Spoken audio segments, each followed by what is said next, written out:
चलो स्टार्ट कर रहे हैं ना। ये हो गया था लास्ट क्लास में। अभी इसके बाद का टॉपिक लो जो एक लेंस की स्प्लिटिंग वाला बचा हुआ था। देखो इसमें क्या है ना यार, लेंस को डायग्राम देख रहे हो कि दो तरीके से स्प्लिट कर सकते हैं हम लोग। ठीक है बच्चे, और इसमें लेफ्ट वाली जो फिगर है उसमें एक कंप्लीट लेंस दिया है। लेफ्ट फिगर में कंप्लीट लेंस बिफोर स्प्लिटिंग, इसकी फोकल लेंथ एफ है और इसको प्रिंसिपल एक्सिस के अलोंग कट किया जा रहा है। इस प्रिंसिपल एक्सिस के अलोंग इसको दो पीसेस में डिवाइड कर रहे हो और इनकी फोकल लेंथ है f1 और f2।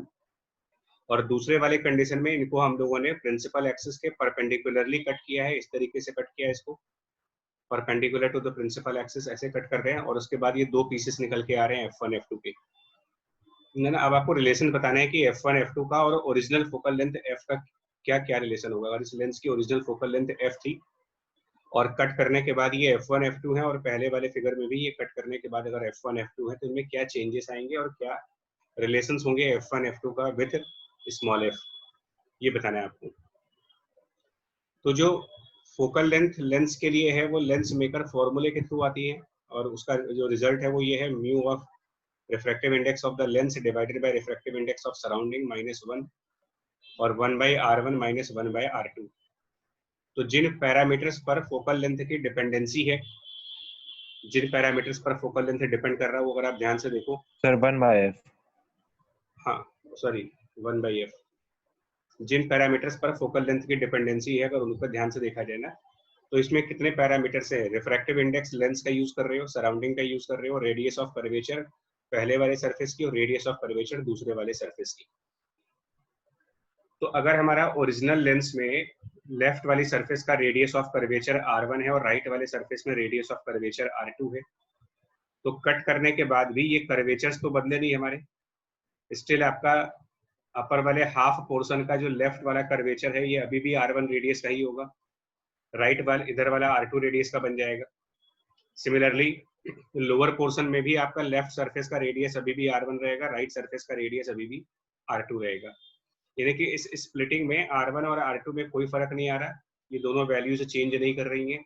कट करने से मटेरियल वैसे भी चेंज नहीं करेगा लेंस का, तो कोई भी इनमें से पैरामीटर चेंज नहीं हुआ, जिस वजह से आप ये कहोगे कि जो फोकल लेंथ कंप्लीट लेंस की थी वही फोकल लेंथ इनके डिवीजन करने के बाद, स्प्लिट करने के बाद भी आएगी। दैट मीन्स कि f1 और f2 इन दोनों की वैल्यू इक्वल टू f रहेगी, कोई फर्क नहीं पड़ेगा इसमें फोकल लेंथ में।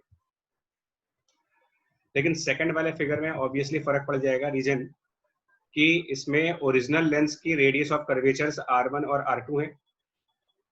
ओरिजिनल लेंस का अगर हम रेडियस ऑफ कर्वेचर देखें तो एक तरफ r1 है एक तरफ r2 है, और स्प्लिट करने के बाद नेचुरली उसमें फर्क आ रहा है। स्प्लिट करने के बाद लेफ्ट पोर्शन का लेफ्ट साइड का रेडियस तो r1 बनेगा, लेकिन सेकंड साइड पर प्लेन सरफेस यानी इनफाइनाइट रेडियस हो जाएगी। और f2 वाले में left side infinite radius plane surface की और राइट साइड पर r2 वाला रेडियस हो जाएगा। तो जब हम 1/f1 लिखना चाहेंगे ना सेम फॉर्मूले से, लेंस मेकर फॉर्मूले से 1/f1, तो रिफ्रैक्टिव इंडेक्स अपॉन सराउंडिंग -1 ये चीज, और f1 की लेफ्ट साइड पर r1 और राइट साइड पर infinity, so 1/r1 -1/इन्फिनिटी।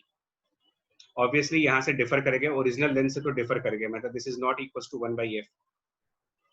And similarly 1/f2 जब निकालेंगे तो वो भी इसके इक्वल नहीं आएगा। सिमिलर प्रोसेस के थ्रू μl/μs -1 इंटू 1/, उसकी पहली सरफेस इनफाइनाइट रेडियस की है, दूसरी सरफेस उसमें -r2 रेडियस की बनेगी by the sign convention. Sign convention अगर हम ऊपर वाले लेंस में भी लगाएंगे तो यहाँ -r2 लिख देंगे, और ये चीज भी हमारी नॉट इक्वल टू 1/f आएगी। इनफैक्ट f1 f से ज्यादा आएगा या कम आएगा ये भी देख सकते हो आप। ये f1 की जो वैल्यू बनेगी यहाँ पर 1/r1 + 1/r2 का फैक्टर बनना है, यानी इसको मैं टाइम बिंग इस μl - μs/1 को कुछ कांस्टेंट c से डिनोट कर देते हैं, और 1/r1 + 1/r2 बन रहा है ये, तो c into 1/r1 + c into 1/r2 ये बन रहा है आपका टर्म 1/f। जबकि यहाँ पर जो फैक्टर बन रहा है 1/f1 में अगर हम बात करें तो 1/f1 की value clearly that same constant divided by r1 के बराबर आएगी, और 1/f2 की वैल्यू आएगी same constant c divided by r2। यानी कुल मिलाकर के एक रिलेशन ये भी डेवलप हो रहा है इसके बीच में कि 1/f1 + 1/f2 is equal to 1/f। और अगर ये रिलेशन डेवलप होगा तो इसका मतलब जो f होगा वो लेस देन f1 आएगा और similarly f less than f2 आएगा। दैट मीन्स कि प्रिंसिपल एक्सिस के परपेंडिकुलरली अगर इसके परपेंडिकुलर डायरेक्शन में ले जाकर के इसको कट करते हैं तो कट करने के बाद फोकल लेंथ की वैल्यूज इंक्रीज कर जाएंगी, पावर डिक्रीज कर जाएगी। और लॉजिकल भी है, पावर डिक्रीज होना लॉजिकल भी है। रीजन, ओरिजिनल लेंस में दो कर्व सरफेसेस हैं तो दो तरीके से रे को बेंड किया जाएगा। पहला वाला कर्व सरफेस भी रे को कन्वर्ज करेगा, सेकंड वाला कर्व सरफेस भी रे को कन्वर्ज करेगा। कट करने के बाद एक साइड प्लेन सरफेस आ चुकी है और एक तरफ कर्व सरफेस आ चुकी है, तो प्लेन सरफेस की पावर्स 0 आती हैं, जिस वजह से प्लेन सरफेस की कोई पावर नहीं होगी, 0 पावर होगी। तो सिर्फ एक सरफेस बचा, इसलिए पावर रिड्यूस करेगी लेंस की, और पावर रिड्यूस करेगी तो इसका मतलब फोकल लेंथ की वैल्यू इंक्रीज करेगी थ्योरेटिकल लेवल पर। और मैथमेटिकल लेवल पर ये एक्सप्रेशन है हमारे सामने, जिससे प्रूफ हो जाएगा कि 1/f1 + 1/f2 = 1/f, यानी फोकल लेंथ की वैल्यूज इंक्रीज कर जाएंगी। इनफैक्ट अगर R1 R2 बराबर होंगे तो आप ये प्रूफ कर सकते हो कि F1 और F2 की वैल्यू 2 टाइम्स ऑफ F के बराबर आ जाएगी। अगर R1 R2 की वैल्यू बराबर ली जाए तो यहीं से प्रूफ हो जाएगा, बिकॉज ये अगर 1/R1 और 1/R2 में R1 और R2 इक्वल कर दें अगर, तो 1/f की वैल्यू बन जाएगी constant 2 times of constant divided by R, 2c/r बन जाएगा अगर R1 R2 की वैल्यू बराबर हुई। और 1/f1 की वैल्यू सिंपली c/r बन जाएगी। तो यहाँ से प्रूफ कर लेना आप कि f1 की वैल्यू 2 टाइम्स ऑफ f। तो अब इसको न्यूमेरिकल में यूज करेंगे कि अगर हम लोग उसको कट करते हैं प्रिंसिपल एक्सिस के अलोंग, ध्यान दीजिएगा, अगर प्रिंसिपल एक्सिस की अलोंग इस तरीके से कट करते हो अलोंग द प्रिंसिपल एक्सिस, तो फोकल लेंथ में कोई फर्क नहीं आने वाला। और प्रिंसिपल एक्सिस के परपेंडिकुलरली कट करेंगे तो नेचुरली फोकल लेंथ की वैल्यू इंक्रीज करेगी because of change of radius of curvature. अब इस पे कुछ क्वेश्चंस हैं। हाँ जी, पहले वाले कट में इमेज की पोजीशन में कोई फर्क नहीं पड़ेगा, लेकिन इमेज की फॉर्मेशन में कोई फर्क पड़ जाएगा मतलब? हाँ पड़ेगा, बता रहे हैं आपको। देखो क्वेश्चंस हैं यहाँ पर, जैसे ये एक क्वेश्चन है, देखो इसको ध्यान से पढ़ते हैं, उसी कंसेप्ट के ऊपर है। A thin convex lens of circular aperture and the focal length f is cut into identical two halves। दोनों आइडेंटिकल पोर्शंस में कट कर रहे हो आप इसको, लेकिन कट कैसे कर रहे हैं? तो by a plane passing through a diameter and subsequently rejoined in a small opaque gap of इतना। मतलब क्या करना चाह रहे हैं ये, क्या करना चाह रहे हैं देखो कि ओरिजिनल लेंस था, इसको हम अगर वैसे समझाऊं तो पहले क्या किया इसमें, यहाँ पर एक ओरिजिनल लेंस था, यहाँ पर इसको दो जगह से कट कर दिया, यहाँ से कट कर दिया और यहाँ से कट कर दिया, दो आइडेंटिकल पीसेस में कट कर दिया। तो एक ये वाला पार्ट हो गया, एक ये लोअर पार्ट हो गया, पार्ट 2।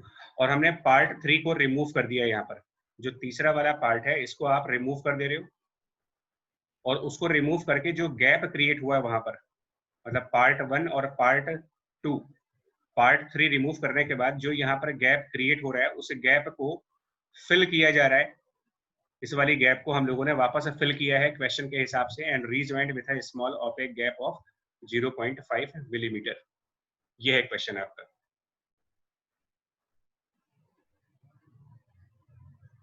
क्लियर हुआ है क्वेश्चन क्या कहना चाह रहे हैं यहाँ पर? Yes sir.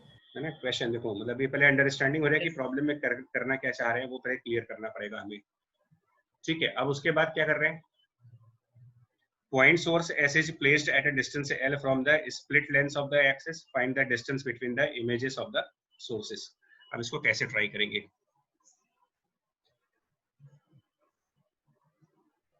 ठीक है, देखो कैसे करेंगे, तो इसको भी हटाते हैं।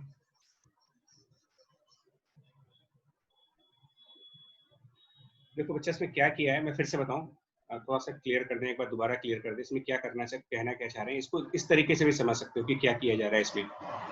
ओरिजिनल लेंस, पहले आप इस प्रोसेस को समझो। ओरिजिनल लेंस, इस ओरिजिनल लेंस की अपनी कोई प्रिंसिपल एक्सिस होगी, ये ओरिजिनल था। उसके बाद क्या कहना चाह रहे हैं, ये इसी क्वेश्चन में कहना चाह रहे हैं इसको दो पीसेस में डिवाइड करने के बाद जो अपर वाला पोर्शन है और जो लोअर वाला पोर्शन है, दो पीसेस में डिवाइड करना है आपको, और अपर पोर्शन और लोअर पोर्शन के बीच में ना एक गैप क्रिएट किया गया। इसको ऐसे भी मान सकते हो कि हमने ये अपर पीस इसको 1 मान लीजिए और एक ये लोअर पीस इसको 2 मान लेंगे। ये दो पीसेस में डिवाइड किया, तो मैं स्टेप बाय स्टेप एक बार फिगर समझा दे रहा हूँ क्या है इसमें। पहले हमने क्या किया, इनको डिवाइड किया। डिवाइड करने के बाद सपोज लेंस 2 हमारा यहाँ पर था, लेंस 1 यहाँ पर, मतलब एक दो पार्ट्स क्रिएट हो गए, ये पार्ट 1 पार्ट 2। उसके बाद हमने क्या किया, पार्ट 1 को ऊपर शिफ्ट कर दिया, पार्ट 1 को ऊपर शिफ्ट किया एंड पार्ट 2 को नीचे शिफ्ट कर दिया। इसको शिफ्ट करने से कुछ गैप क्रिएट हो गया यहाँ पर। पार्ट 1 पार्ट 2 को कट करने के बाद ऊपर नीचे मूव करने से यहाँ पर जो गैप क्रिएट हुआ, उस गैप में कुछ मटेरियल भरा जा रहा है यहाँ पर। ये है क्वेश्चन आपका पूरा, और ये जो मटेरियल भरा गया, ये डिस्टेंस आपको दी गई है स्मॉल a के बराबर। ये कंप्लीट क्वेश्चन ये है आपका। अब आपको बताना है कि इमेजेस जो बनेंगी वो कहाँ पर बनेंगी। ठीक है, तो फिर से एक बार देख लो आप क्वेश्चन, क्योंकि यही इसकी इंपॉर्टेंट है, मतलब इसी का यही की पॉइंट है इस क्वेश्चन का। ओरिजिनल लेंस पहले कट किया, बिल्कुल सेंटर से कट किया, इसको सेंटर से कट किया। कट करने के बाद ऊपर वाले पोर्शन और नीचे वाले पोर्शंस को ऊपर और नीचे शिफ्ट किया जा रहा है, और उसके बाद जो गैप बना उसके बीच में, उस गैप के अंदर हमने एक मटेरियल भर दिया यहाँ पर। ठीक है जी, यहाँ तक क्लियर हो गया? क्योंकि इसका इंपॉर्टेंस है, बार बार इसलिए कह रहा हूँ आपसे ये पॉइंट, ये क्वेश्चन क्लियर होना बहुत जरूरी है। आपको क्या कहना चाह रहे हो, बोले क्लियर हो गया आपको ये चीज, मतलब प्रोसेस क्या हुआ इसमें? Yes sir. अब क्वेश्चन करेंगे इसके ऊपर। देखो इसमें मेन पॉइंट क्या होगा ना, हम लेंस की जो एक्सिस होती है ना, उसकी एक डेफिनेशन होती है। लेंस की एक्सिस की जो डेफिनेशन होती है, इसके बारे में कहते हैं कि it is the line joining the centre of curvatures.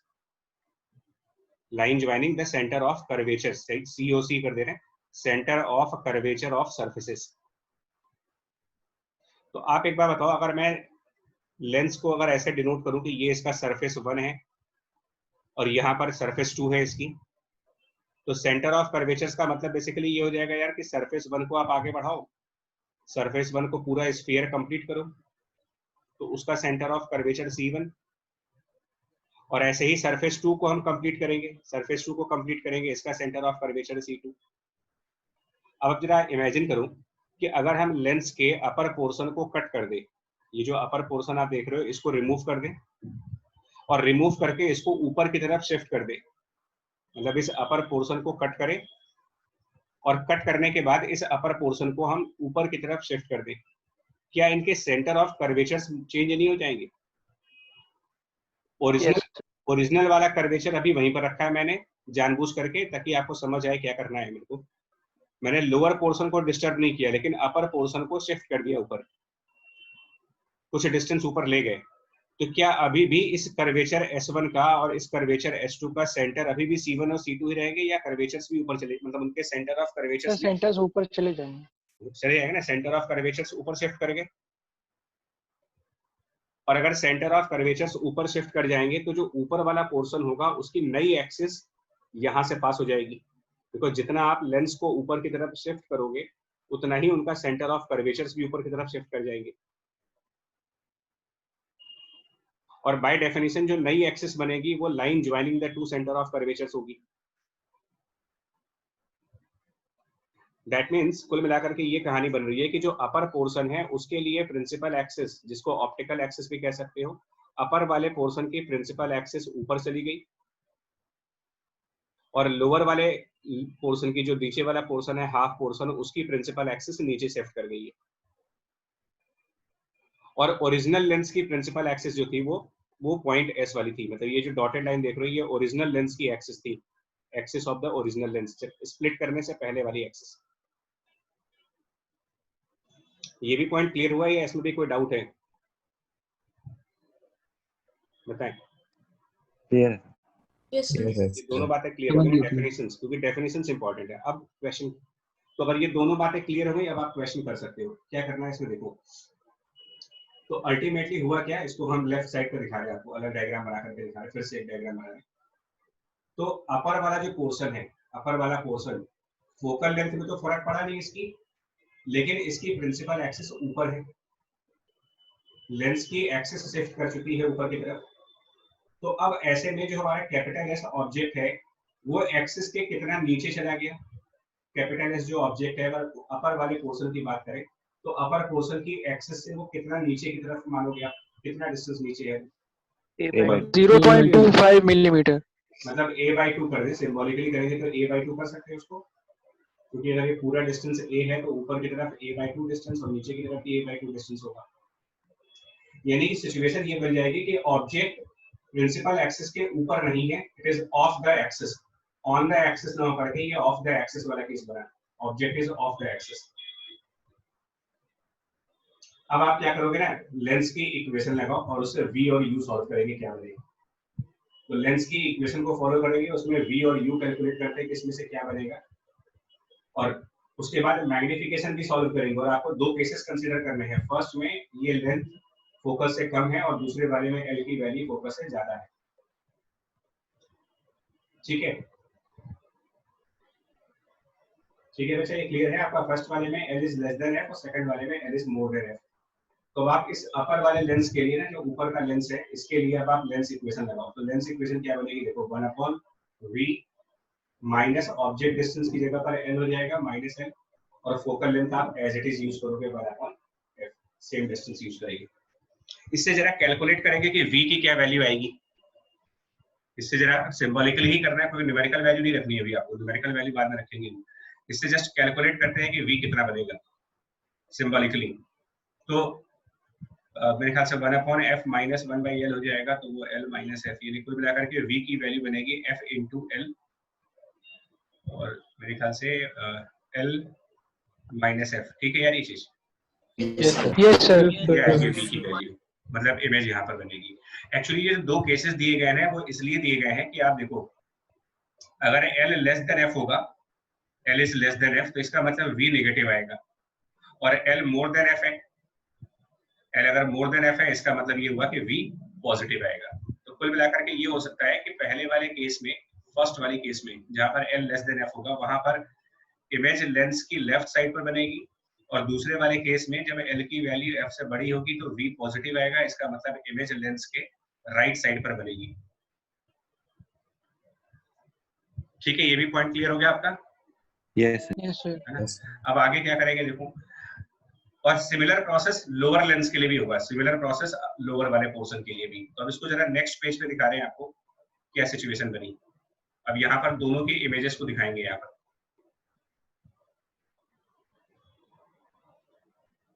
तो जो अपर वाला पोर्शन है उसकी axis for the upper part और axis for the lower part नीचे की तरफ हुआ।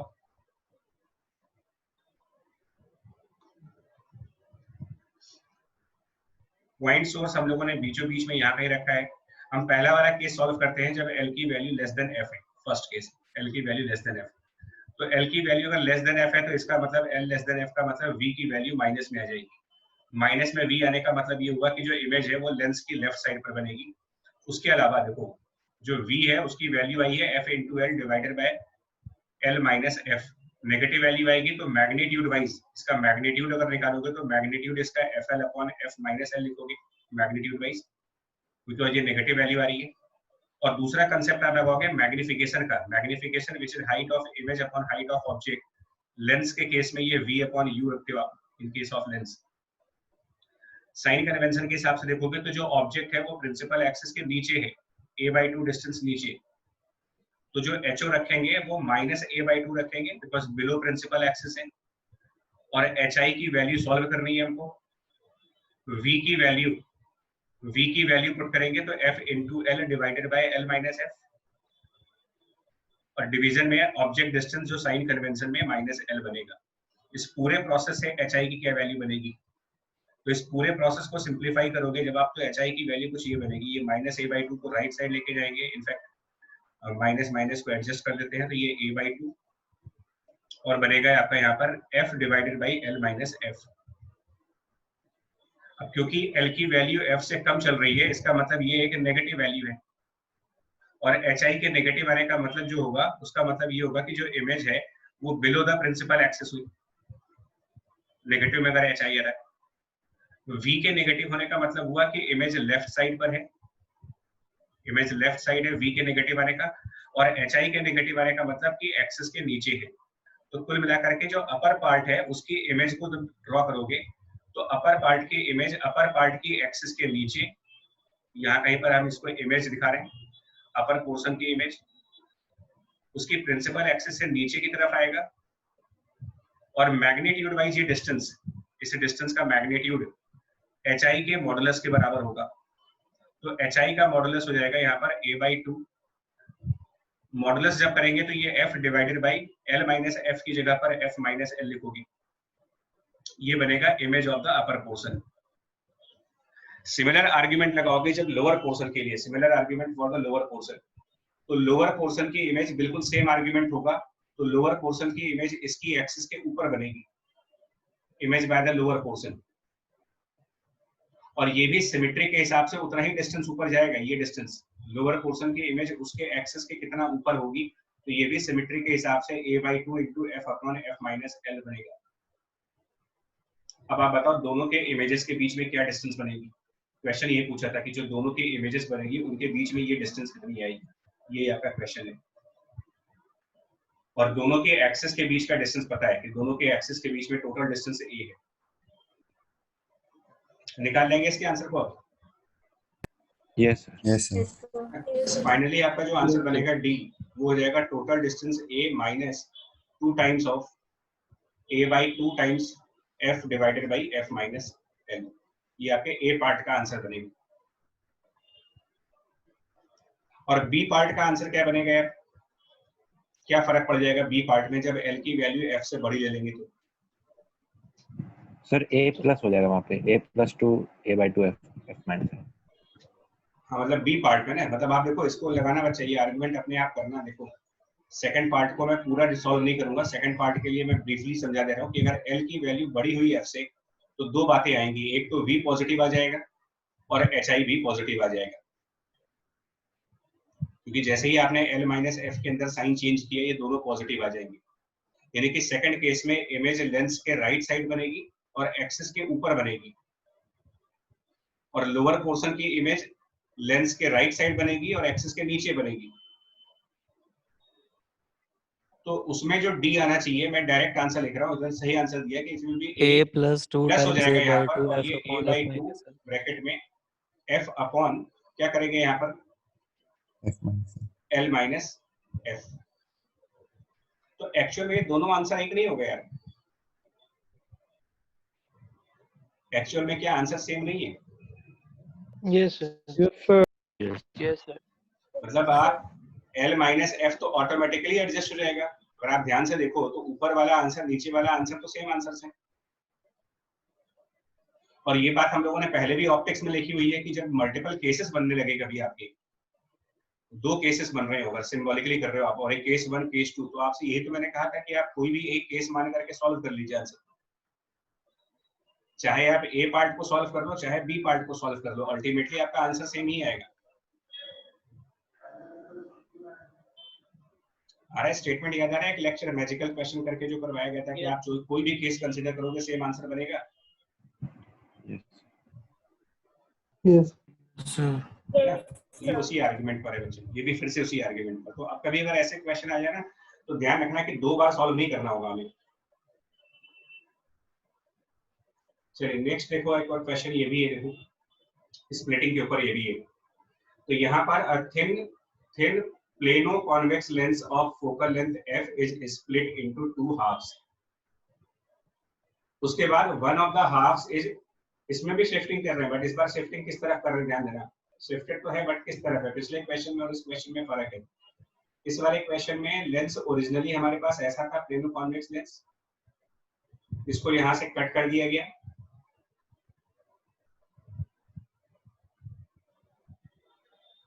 ठीक है। और कट करने के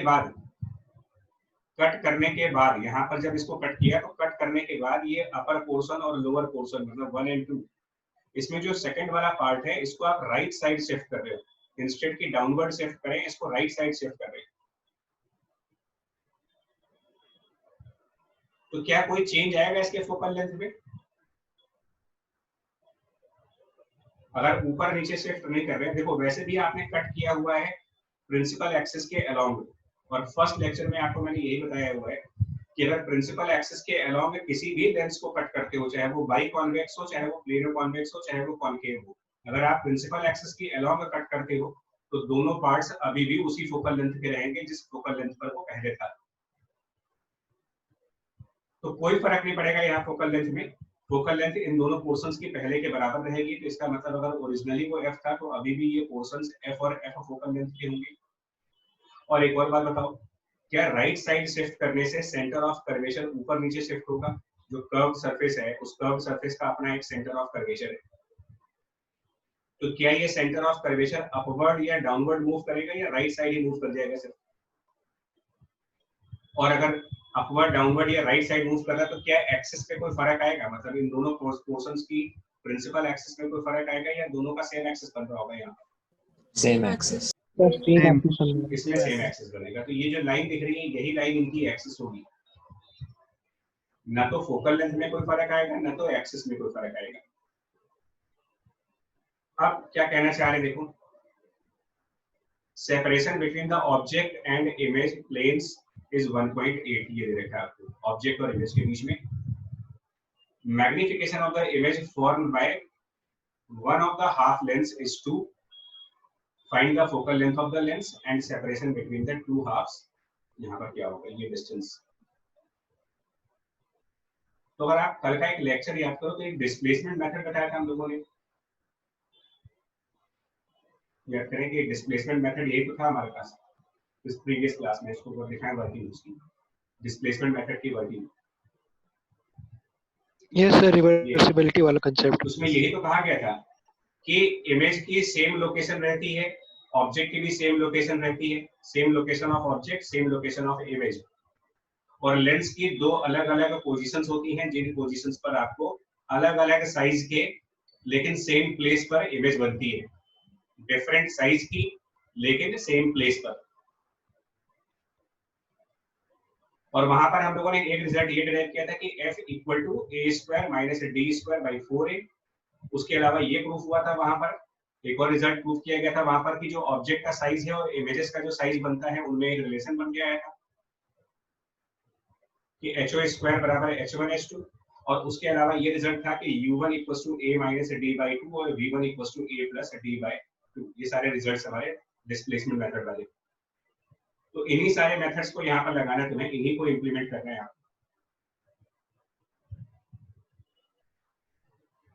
ठीक है, सेम कंसेप्ट है यहाँ पर, बस इसको स्प्लिट करने के बाद कर रहे हैं। और उसमें ये प्रूफ हुआ था देखो कि जो पहले वाले लेंस के लिए ये डिस्टेंस आती है, ये डिस्टेंस फर्स्ट लेंस की ये जो डिस्टेंस है, इसको हम लोगों ने प्रूफ किया था कि ये a plus D divided by 2 था। और इसके आगे वाला डिस्टेंस एक बार आपको कंफर्म करना है यार, ये ऐसे था ना a minus D divided by 2, जिसमें a हम उसको कह रहे हैं 1.8। और दूसरी वाली कंडीशन में जब गए सेकंड वाले पोर्शन में, तो ये जो डिस्टेंस है लेंस का ये इंटरचेंज हो जाता था। यहाँ पर ये distance a minus d by 2 हो जाती थी और दूसरे साइड पर जाकर के ये distance a plus d by 2। बोलिए सही है ये चीज? यही था डिस्प्लेसमेंट मेथड का रिजल्ट।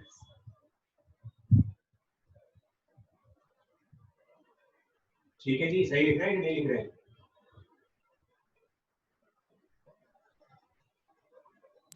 ठीक है सर, ठीक है सर, यही है।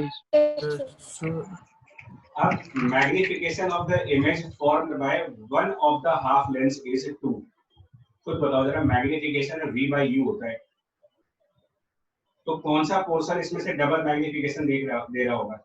मतलब इसमें से कौन से पोर्शन के लिए v ज्यादा है? मतलब मैग्निफिकेशन अगर एक के लिए 2 होगा तो नेचुरल से बात है दूसरे वाले के लिए 1/2 बन जाएगा। Excuse me sir. हाँ सर आई गेस सर वो u1 और u2 मेरे ख्याल से डिफरेंट हो गया सर, मतलब इंटरचेंज हो गया वो। वही तो मैं कहना चाह रहा था, यहाँ पर ये a माइनस डी और यहाँ a प्लस डी जा रहा होगा। यहाँ पर a माइनस डी बाई 2, यहाँ a प्लस डी बाई 2 बन रहा होगा, और दूसरे वाले में लेफ्ट साइड पर a प्लस डी बाई 2 और राइट साइड पर a माइनस डी बाई 2, यही बन रहा है। Yes sir, Yes, sir. वही तो बार बार पूछा था कि सही लिखा है मैंने। आप लोग बिल्कुल एक्सेप्ट करके बैठे, मतलब इसका मतलब खाली स्क्रीन ऑन करके बैठे ही हो बस। ये लिख रहे हैं।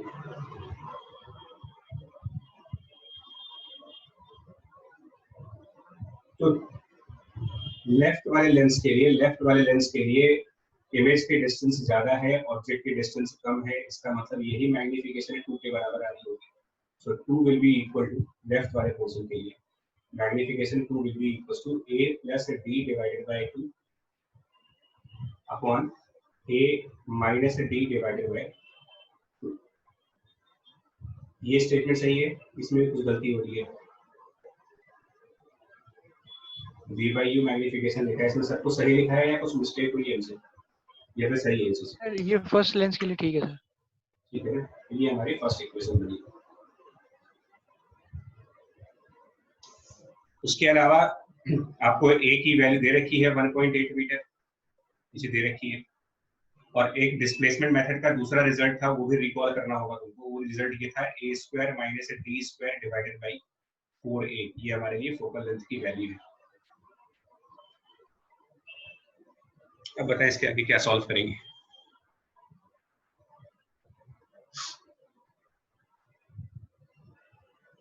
बताइए इसके आगे से प्रोसीड कैसे करोगे? मैग्निफिकेशन जो देखा, उसके अलावा ये सब जो सॉल्व करने की बात आएगी।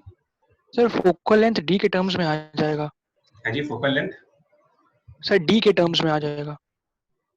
नहीं, तो d तो a के फॉर्म में आ जाएगा ना। एक्चुअली फर्स्ट इक्वेशन से, पहली वाली इक्वेशन से d इन टर्म्स ऑफ, क्योंकि a गिवन है तो d इन टर्म्स ऑफ, मतलब d इन टर्म्स ऑफ क्या, d solve yes sir yes sir yes sir, जो सर हमारे a की वैल्यू है सर वो 3 टाइम्स d हो जाएगी। हाँ जो भी है, d तो सॉल्व करना है आपको यहाँ पर, क्योंकि a तो गिवन है क्वेश्चन में 1.8, 0.6 मीटर हो जाएगा। 1.8 गिवन है, इधर 2 गिवन है, तो d तो अननोन है इसमें, तो d तो सॉल्व कर लोगे। और जब d सॉल्व कर लेंगे तो वो सेकंड इक्वेशन में लेकर के आओ, बिकॉज a और d दोनों इसमें है। तो अभी आप निकाल लो फोकल लेंथ की क्या वैल्यू, 0.4 मीटर। 0.4।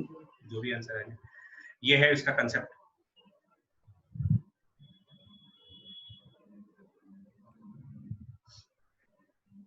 चलो नेक्स्ट क्वेश्चन देखो। आपको सर जनरलाइज प्रॉब्लम करेंगे यार, मतलब कंसेप्चुअली तो पॉइंट्स खत्म हो गए, बस इसके बाद क्या करेंगे ना, कुछ मिसलीनियस क्वेश्चंस करेंगे, थोड़े बढ़िया क्वेश्चंस। तो इसमें पहला क्वेश्चन तो ये है, लेफ्ट साइड पर राइट साइड पर अगर देखोगे दो लेंसेस है हमारे पास, f1 f2 फोकल लेंथ के, two plano convex lens separated by d are arranged so that each lens, यहाँ पर मेन पॉइंट है, each lens equally shares the total deviation। ठीक है, आपको प्रूफ करना है कि d की वैल्यू f1 माइनस f2 के बराबर होगी, ये प्रूफ करना है, d equals to f1 minus f2।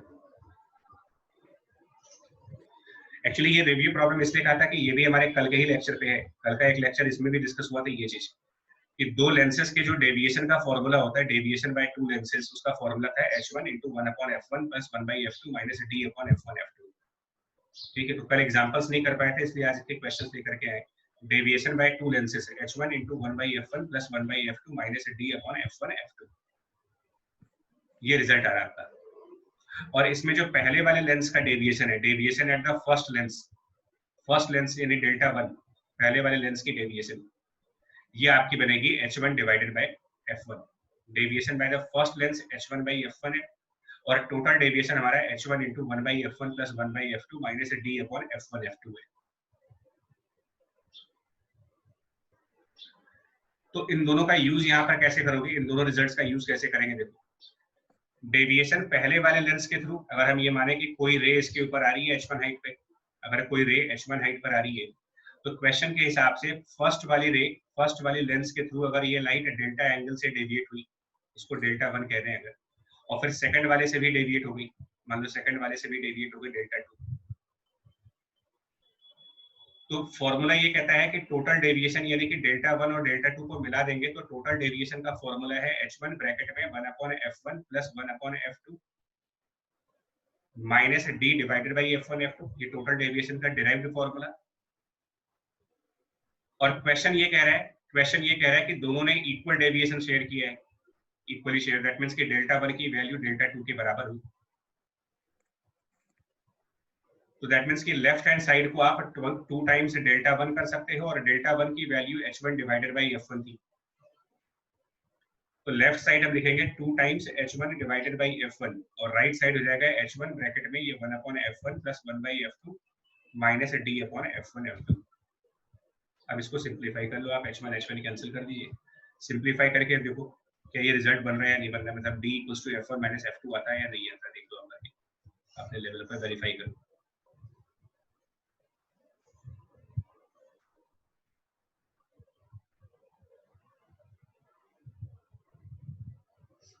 हो रहा है ये भी, मतलब d की value f1 Yes, sir. Yes sir. Simple सा यस सर। ठीक है।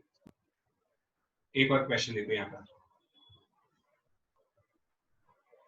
One side of radius of curvature r1 120 of convex lens जिसका refractive index 1.5, focal length 20, it is silvered, it is placed on the horizontal surface with silvered surface in contact with it. तो कुल मिलाकर के ये कहना चाह रहे हैं, मतलब हमारे पास एक सरफेस है, हॉरिजॉन्टल सरफेस मान लें, उस हॉरिजॉन्टल सरफेस के ऊपर हम लोगों ने एक कॉन्वेक्स लेंस रखा है,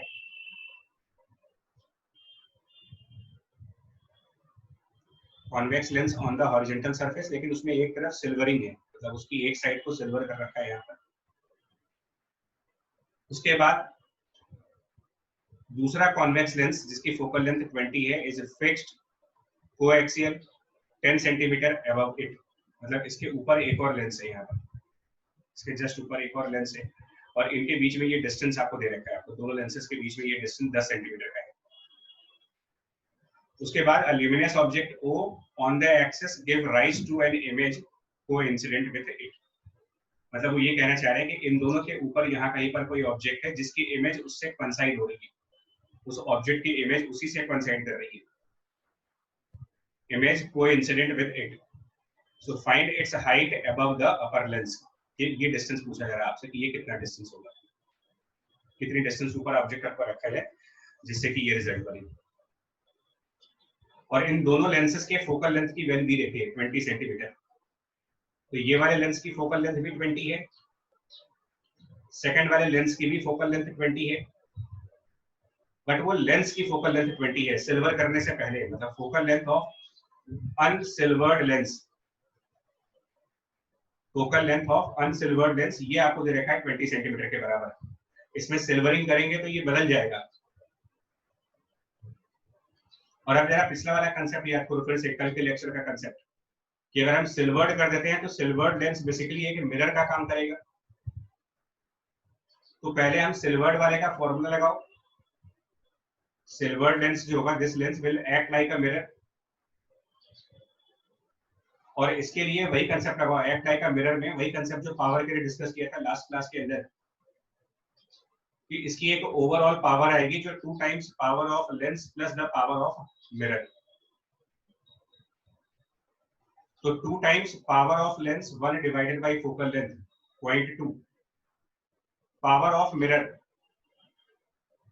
तो अब उसमें ये चाहिएगा इस मिरर की फोकल लेंथ निकालनी पड़ेगी, जो सिल्वर्ड सरफेस है इसकी फोकल लेंथ निकालनी पड़ेगी, और सिल्वर्ड सरफेस की फोकल लेंथ को निकालने के लिए सिल्वर्ड सरफेस का रेडियस पता करना पड़ेगा। अब इस सिल्वर्ड सरफेस की रेडियस निकालने के लिए ना आपको ये दे रखा है, one side of radius of curvature r1 is 120, one side of radius of curvature दे रखा है ऊपर यहाँ पर, one side of the radius of curvature r1 which is 120 centimetre of convex lens is silvered. तो जो सिल्वर्ड सरफेस है उसका रेडियस गिवन है 120 सेंटीमीटर, सिल्वर्ड सरफेस की रेडियस, यानी कि इस सिल्वर्ड सरफेस की फोकल लेंथ 60 सेंटीमीटर आ जाएगी, हाफ ऑफ द रेडियस, और उसके हिसाब से फिर इसका फोकल लेंथ, तो पावर के लिए 1 डिवाइडेड बाय फोकल लेंथ यानी यहाँ पर 0.6 रखोगे, ये ओवरऑल पावर निकालनी है। आंसर बताओ कितना आएगा इसके हिसाब से। ओवरऑल पावर निकालने के बाद ना इसकी फोकल लेंथ भी निकालेंगे, ओवरऑल पावर जब इसकी कैलकुलेट करोगे यहाँ से, टोटल पावर जो बन रही है इसकी, पावर एज अ मिरर जो बन रही है, मतलब ये silver lens as a mirror है जिसकी पावर की वैल्यू 2/0.2 और 1/0.6, मतलब 1/0.1 यानी 10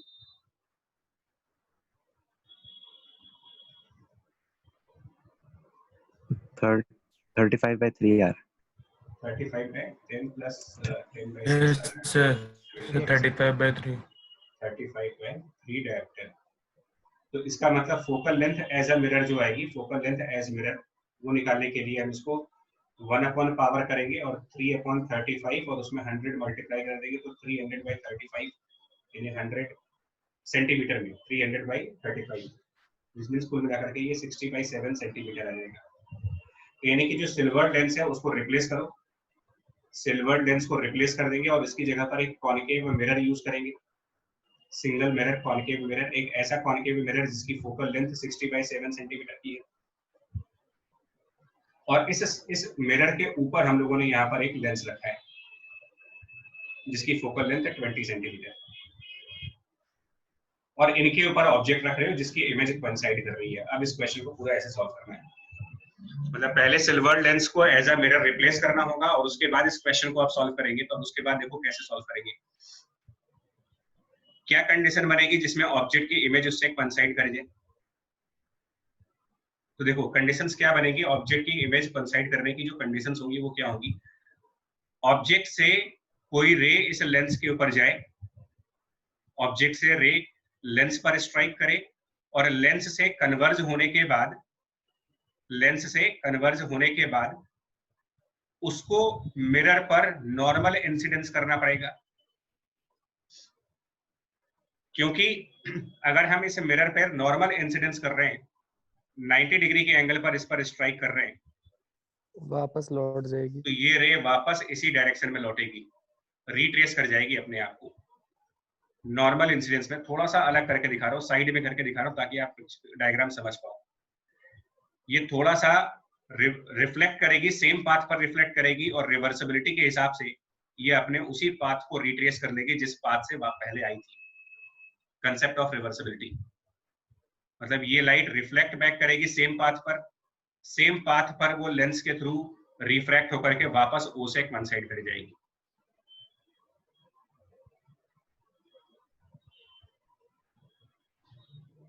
लॉजिक समझ में आया कि मिरर पर नॉर्मल इंसिडेंस क्यों जरूरी है हमारे लिए। ऑब्जेक्ट और इमेज को अगर कोइंसाइड करा रहा है आपको, मतलब फाइनल इमेज वहीं पर बनानी है जहां पर ऑब्जेक्ट था, तो इसके लिए नेसेसरी कंडीशन ये है कि नेसेसरी कंडीशन यही है कि मिरर पर जो लाइट स्ट्राइक करे ऑब्जेक्ट से पहले लेंस पर जाए, लेंस से रिफ्रैक्ट हो करके मिरर पर वो परपेंडिकुलरली स्ट्राइक करे, सो दैट कि उसी रास्ते से लाइट वापस लौट जाए। और जब लाइट अपना पाथ रिट्रेस करती है तो वो फिर सारे पाथ को रिट्रेस करेगी, स्टार्टिंग से लेकर के पूरा पाथ उसका रिट्रेस होगा। इसी को रिवर्सिबिलिटी ऑफ लाइट का कंसेप्ट भी कहा गया है।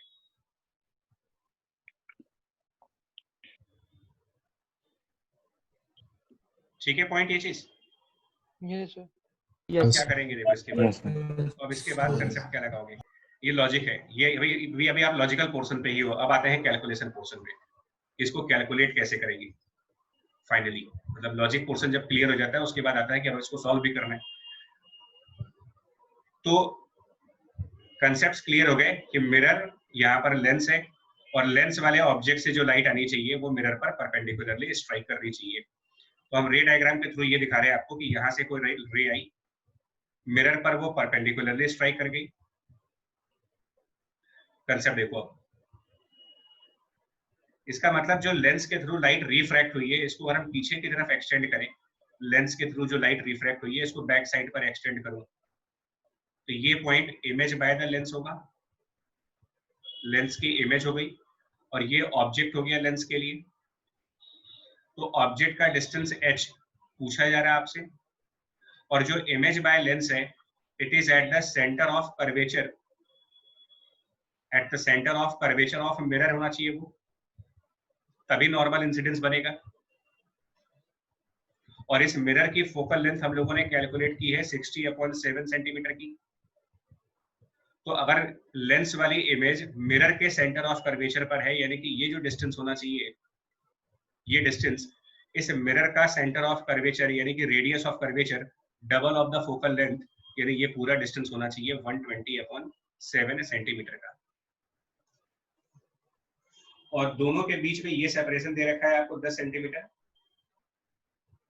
इसका मतलब लेंस के कितना ऊपर इमेज बन रही है, लेंस से इमेज की डिस्टेंस निकालेंगे तो लेंस से इमेज तक की जो डिस्टेंस है वो 120/7 माइनस 10 यानी कि कुल मिलाकर के 50/7। अब हम लोग लेंस की इक्वेशन फॉलो करेंगे। यहाँ पर लेंस इक्वेशन में 1/ लेंस के लिए इमेज डिस्टेंस है 50/7 जो कि साइन कन्वेंशन में माइनस भी है,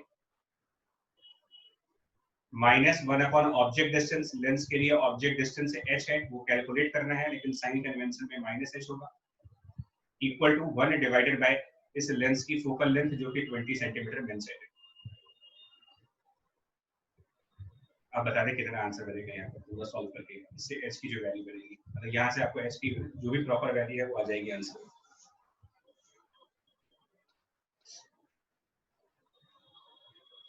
क्लियर हुआ पॉइंट यहाँ पर? तीनों कंसेप्ट, 3 कंसेप्ट कर रहे हैं इसमें। देखो 3 कंसेप्ट, पहला तो ये कि सिल्वर्ड लेंस को एज अ मिरर लगाना है आपको, तो एक कंसेप्ट तो यहाँ पर है। मतलब अगर ये पावर वाला कंसेप्ट नहीं क्लियर होगा तो फिर ये काम नहीं कर पाओगे।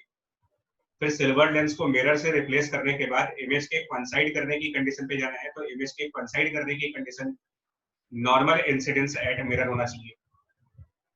और नॉर्मल इंसिडेंस मिरर पर लाने के लिए नेसेसरी कंडीशन ये है कि लेंस के थ्रू जो इमेज बने वो इस मिरर के, जिसकी फोकल लेंथ 60/7 है, सेंटर ऑफ कर्वेचर का बन रही हो। तो ये पूरा लॉजिक लगा करके और फाइनली लेंस की इक्वेशन को लगाया, और वहां से आप जो भी मेरा आंसर बनेगा h का वही आंसर आ जाएगा कैलकुलेट करने के बाद जो भी इसके रिजल्ट बनता है। किसने किया हो कैलकुलेट? 100/19 h की वैल्यू 100/19 कितना आ रहा है? 5.26 ठीक है, क्योंकि वॉइस स्लो है। चलो ठीक है, नेक्स्ट इसको देखिए, थोड़े से रिव्यू प्रॉब्लम है, अच्छे प्रॉब्लम से आज। Thin converging lens of focal length 12 centimetre placed on the horizontal plane mirror or immersed in the water to a depth of 20 centimeter.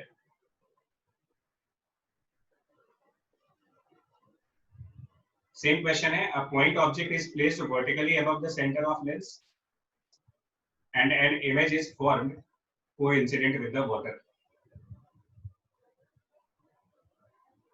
क्या करना चाहिए? देखो इसमें सिमिलर क्वेश्चन है, मतलब बिल्कुल लॉजिक वैसा ही है इसके अंदर भी। प्लेन मिरर यूज करना है, प्लेन मिरर के ऊपर हम लोगों को लेंस को रखना है, पहले प्लेन मिरर उसके ऊपर लेंस। लेकिन ये पूरा सेटअप जो है ना वो पानी के अंदर है, पूरा सेटअप पानी में है। मतलब अभी पिछले वाले क्वेश्चन में हम लोगों ने एयर में यूज किया था, इस बार ये पूरा क्वेश्चन वाटर के अंदर है। तो इसमें ये सब कुछ इनसाइड वाटर है, पानी भरा हुआ है, और पानी कितनी हाइट तक भरा है ये क्वेश्चन में दिया हुआ है तुम्हें, मतलब वाटर कितनी हाइट तक भरा हुआ है ये सब दिया हुआ है। नेक्स्ट क्वेश्चन में ये दे रखा है डेप्थ ऑफ 20 सेंटीमीटर, तो 20 सेंटीमीटर तक ये पानी भरा हुआ है और कहीं पर ऑब्जेक्ट रखा है। तो आपके क्वेश्चन यही पूछा गया है कि ऑब्जेक्ट कहाँ रखा गया है। तो मान लेते हैं कि जो ऑब्जेक्ट रखा गया है वो वाटर वाले सरफेस से कुछ ऊपर यहाँ कहीं पर ऑब्जेक्ट है, तो ये डिस्टेंस h कैलकुलेट करने को दी गई है, ये h कितना होगा। और कंडीशन यही है कि इस ऑब्जेक्ट की इमेज जो है वो कंसाइड हो रही है इससे।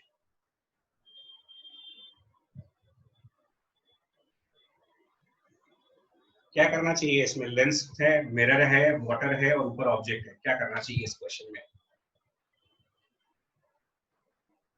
मतलब इसके डेटा को कैसे यूज करेंगे? तो सबसे पहले देखो, a thin converging lens of focal length 12, इसका यूज करो। पहले तो आप इसका यूज करोगे, सर रेडियस ऑफ कर्वेचर निकालेंगे।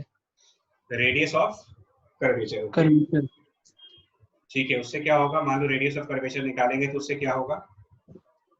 सर फिर मतलब वाटर वाले मीडियम में फिर उसका फोकल लेंथ निकालेंगे, म्यूएस चेंज हो जाएगा। ठीक है। और चलो पहले अगर रे डायग्राम समझे, ठीक है। देखो रे डायग्राम से क्या होगा ना, होना क्या चाहिए इसके अंदर, अगर हम रे डायग्राम्स को फॉलो करें, देखो क्या बनना चाहिए, किस तरीके से ये रिजल्ट बन सकता है। मतलब कॉन्साइड होने के पहले लॉजिक्स पे आते हैं कि लॉजिक क्या होना चाहिए, और उसके बाद मैथमेटिकल स्टेप पर जाते हैं कि आगे प्रोसीड कैसे करोगे इसको। और यही तरीका भी होना चाहिए क्वेश्चन करने का। देखो सबसे पहले क्या काम करो, ऑब्जेक्ट से कोई रे प्लेन सरफेस पर जाएगी, नंबर 1। प्लेन सरफेस से वो लाइट रिफ्रैक्ट होगी, लेंस पर आएगी, नंबर 2। और लेंस से फिर वो रिफ्रैक्ट हो और मिरर पर नॉर्मली स्ट्राइक करे। एक बार फिर वही कंसेप्ट है। तो एक एक करके दिखा रहे हैं। सबसे पहले प्लेन सरफेस का रिफ्रैक्शन होगा, और प्लेन सरफेस के रिफ्रैक्शन से ऑब्जेक्ट की एक इमेज बन जाएगी पीछे की तरफ।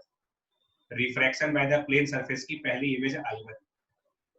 तो I1 is due to refraction at plane surface.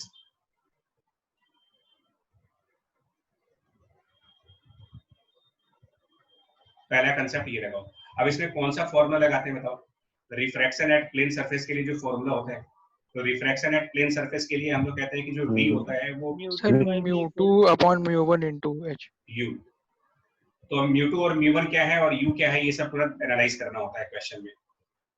तो v equal to mu2, plane surface पर हम एयर से वाटर में जा रहे हैं, प्लेन सरफेस पर लाइट जो है वो एयर से वाटर की तरफ आ रही है, तो mu2 वाटर का हो गया जिसका रिफ्रैक्टिव इंडेक्स 4/3, mu1 एयर और ऑब्जेक्ट डिस्टेंस h, ये कुल मिलाकर के 4h/3। तो ये डिस्टेंस आ गया I1 का, कि I1 जो है वो 4h/3 डिस्टेंस पर है। अब जो I1 है, याद करें I1, इसको आप I1 ये एक्ट करेगा, act like object for the lens, और लेंस को क्या काम करना है, लेंस को लाइट को रिफ्रैक्ट करना है ताकि वो मिरर पर बिल्कुल परपेंडिकुलरली स्ट्राइक करे। तो ये किसी भी लेंस में कब होता है, किसी भी लेंस में ये सिचुएशन कब होती है कि आप एक ऑब्जेक्ट रखें, उससे कोई रे निकल के लेंस पर जाए और वो बाद में एक्सिस के पैरेलल होने लगे, ये चीज कब आएगी? ये फिनोमेना कब होता है? फोकस पे रखा होता है। हाँ, यानी ऑब्जेक्ट फोकस पे होना चाहिए, तभी ऐसा हो सकता है। It must be at focus point, यानी कि जो I1 पॉइंट बन रहा है ना आपका प्लेन सरफेस के रिफ्रैक्शन से, जो I1 बन रहा है जो कि act like object for Lenz, it must be at focus of lens, तभी ये कंडीशन मीट आउट कर पाओगे आप। इमेज कंसाइड करने की कंडीशन तभी मीट आउट हो सकती है जब ये फोकस पर बने। तो इसका मतलब लेंस की फोकल लेंथ क्या हो गई, क्या मतलब हुआ इसका? इसके हिसाब से क्या लग रहा है आपको कि लेंस की फोकल लेंथ क्या बनेगी इस पॉइंट के हिसाब से? 20 + 4h/3 है ना?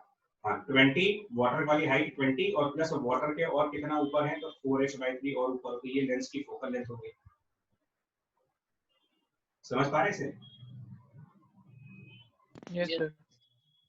अब क्या करेंगे देखो, अब आप लेंस मेकर फॉर्मूला लगाओ, तो 1 focal length, lens maker formula लगा रहे हैं, जो लेंस मेकर फॉर्मूला है फोकल लेंथ का वो यूज कर रहे हैं। 1 फोकल लेंथ जो कि 20 + 4h/3 है, equal to mu of lens 3/2, surrounding क्या है इस टाइम पर? सराउंडिंग वाटर, तो by 4/3 -1 into 1/r1 - 1/r2। मुझे r1 r2 के बारे में तो पता ही नहीं कि r1 r2 क्या है, मैं -r2 लिख दे रहा हूं लेकिन पता नहीं। अब यहाँ पर देखो डाउट क्या आएगा, मैं बता रहा हूँ, देखो डाउट क्या आएगा, मेरे को नहीं मतलब आप लोग को क्या डाउट आएगा पहले को, कि ये कौन सी फिर फोकल लेंथ है? लेंस की तो फोकल लेंथ यहाँ भी दी हुई है ना? ये कौन सी फोकल लेंथ है?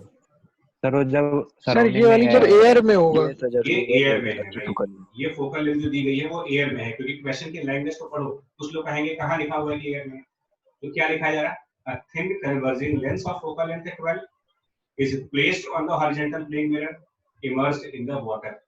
मतलब पहले मिरर था, पानी था, उसके अंदर आप लेंस लेकर के आए हो, तो जब लेंस उसके अंदर लेकर के आए होंगे तो ऑब्वियसली हवा से ही लेकर के आए होंगे आप, तो पहले ये 12 सेंटीमीटर एयर में है। तो उसको हम यहाँ पर कैसे यूज करेंगे, मतलब 12 सेंटीमीटर वाले को कैसे यूज करेंगे? देखो, तो 12 सेंटीमीटर वाले को भी आप लेंस मेकर फॉर्मूले में यूज करो। अब देखिए मैं क्या लिख रहा हूँ, लेंस मेकर मतलब पहला वाला लेंस मेकर इन वाटर लगाया मैंने, lens maker in the water.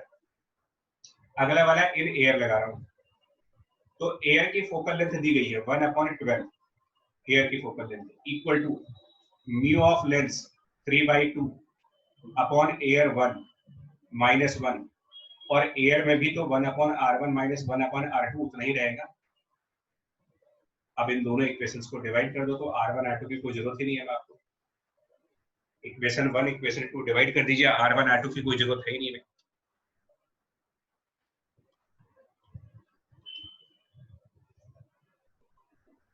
आई बात समझ में कि नहीं? अभी सर हम लोगों ने जो लेंस मेकर इन वाटर करा है सर, तो उसका मतलब ये है कि जो सराउंडिंग होगा उसको एयर की बजाय वाटर लेंगे, इसलिए ऐसा लिखा है। हाँ, मतलब ये समझाने के लिए, मतलब कि जो क्वेश्चन में फोकल लेंथ दी गई है ना, वो वाली, मतलब कुछ लोग क्या करेंगे ना, इस फोकल लेंथ को 20 से कंपेयर कर देंगे, तो वो गलत हो जाएगा। ये जो फोकल लेंथ हम निकाल रहे हैं ना यहाँ पर, ये 20 + 4h/3, ये फोकल लेंथ लेंस की वाटर लेंस की तब आनी चाहिए जब लेंस का सराउंडिंग वाटर रखा गया है। तो जब वाटर की सराउंडिंग है लेंस के दोनों तरफ, तब उस लेंस की फोकल लेंथ 20 + 4h/3 के बराबर होनी चाहिए। और क्वेश्चन में जो फोकल लेंथ दिया गया है 12 सेंटीमीटर, वो एयर सराउंडिंग में दिया गया है। सर लेकिन पूरे सिस्टम की सराउंडिंग तो एक ही हो सकती है ना। लेंस की कॉम्बिनेशन कहाँ लगा रहे हो आप फिर कंफ्यूजन हो रहा है। हम लोग जब कॉम्बिनेशंस लगाते हैं तब हम लोगों ने कहा था कि पूरे कॉम्बिनेशन की सराउंडिंग देखी जाती है। हम कोई इक्विवेलेंट फोकल लेंथ तो लगा नहीं रहे यहाँ पर। Okay okay sir. है ना, सिंगल लेंस की फोकल लेंथ है। वो जो कंसेप्ट आपको दिया है, वो जब कंपोजिट करते हो, दो स्लैब कंपोजिट कर दिए जाए, दो लेंसेस मिला दिए जाए, तो जहां कॉम्बिनेशन है वहां पर ओवरऑल सराउंडिंग देखने की बात की थी मैंने। Okay sir. ठीक है जी, इसको इवेल्युएट करके देख लेना कि एच की क्या वैल्यू बन रही है यहाँ से। क्वेश्चन पूरा, मतलब दोनों इक्वेशन 1 और 2 को डिवाइड कर दो तो ये है ना बच्चा, ये भी आ जाएगा। अच्छे क्वेश्चन है, मैं बोल रहा हूँ आपको, बढ़िया क्वेश्चन है आज के, और प्रैक्टिस करिएगा इसके। एक और क्वेश्चन देखो, ये भी अच्छा है। इसमें ये दो लेंसेस रखे गए हैं, ठीक है, लेंस 1 और लेंस 2। लेंस 1 का ऑप्टिकल सेंटर ओरिजिन है, कोऑर्डिनेट एक्सिस बताई गई है x और y। लेंस 1 जो लेफ्ट साइड बड़ा लेंस देख रहे हो, उसका ऑप्टिकल सेंटर O है, ओरिजिन भी वही है। और सेकंड वाले लेंस की जो एक्सिस है वो थोड़ी सी ऊपर है, एक्सिस ऑफ लेंस नंबर 2, ये डेल्टा डिस्टेंस ऊपर है।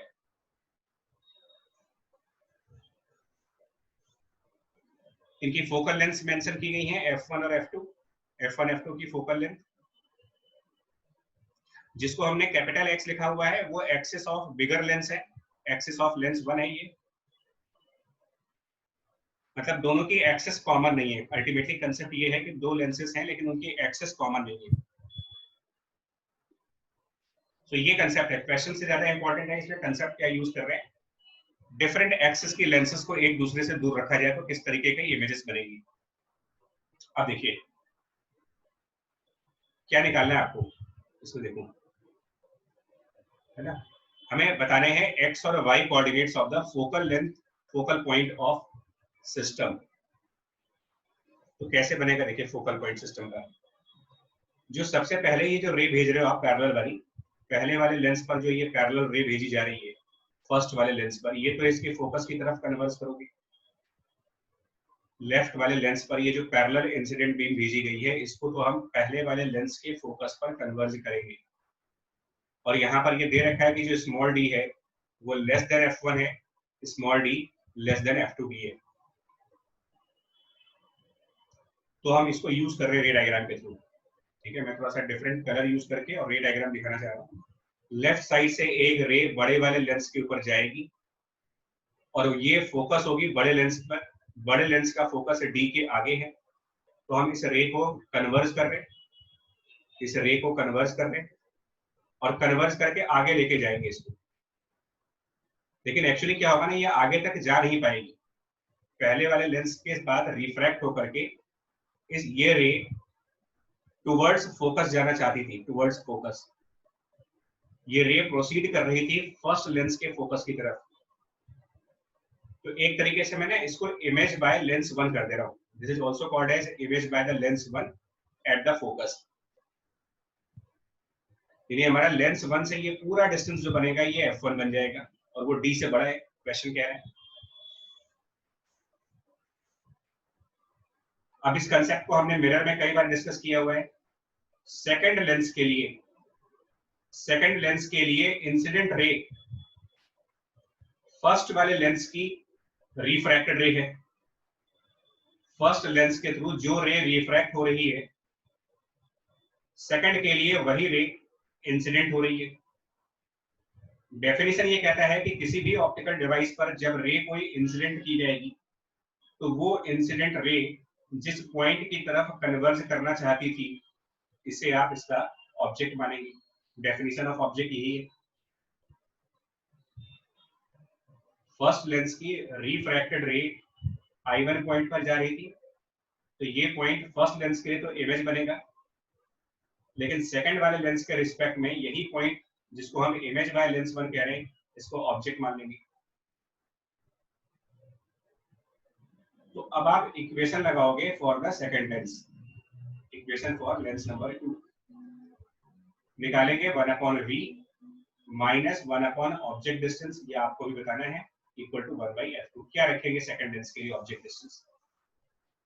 सेकंड लेंस के लिए object distance, definition of object क्या रखिएगा? डेफिनेशन ऑफ ऑब्जेक्ट कहता है कि जो रे इंसिडेंट हो रही थी, जो रे सेकंड लेंस पर इंसिडेंट हुई है, वो कौन से पॉइंट की तरफ कन्वर्ज कर रही थी, तो वो जिस पॉइंट F1 माइनस डी हो जाए। F1 minus D. और साइन कन्वेंशन यहाँ पर बहुत कंफ्यूजन होती है, ये रियल ऑब्जेक्ट नहीं है। ये मैंने पहले भी कई बार बोला है कि इस आई ऑफ लेंस 1 को ऑब्जेक्ट मानने का ये मतलब नहीं होगा कि उल्टी डायरेक्शन में रे जाएगी, ये मतलब नहीं होगा इसका। रे तो जिस डायरेक्शन में आपके फिगर में दिख रहा है इसी डायरेक्शन में जाएगी। यानी इस ऑब्जेक्ट डिस्टेंस के आगे कैसा साइन लगाएंगे? प्लस साइन लगा दें या माइनस साइन लगा दें इसके आगे? बाय साइन कन्वेंशन प्लस ही रहेगा। प्लस रहेगा। अब सॉल्व करो, v कितना आता है इससे। कुछ लोगों के दिमाग में एक कंसेप्ट बैठा हुआ है कि ऑब्जेक्ट डिस्टेंस हमेशा माइनस में आता है। कई बार इसको मतलब पिछले 3-4 लेक्चर में इसके 3-4 बार ऐसे क्वेश्चन करा चुका हूं जहां पर ये प्रूफ हो जाता है कि ऑब्जेक्ट डिस्टेंस प्लस में भी आ सकते हैं।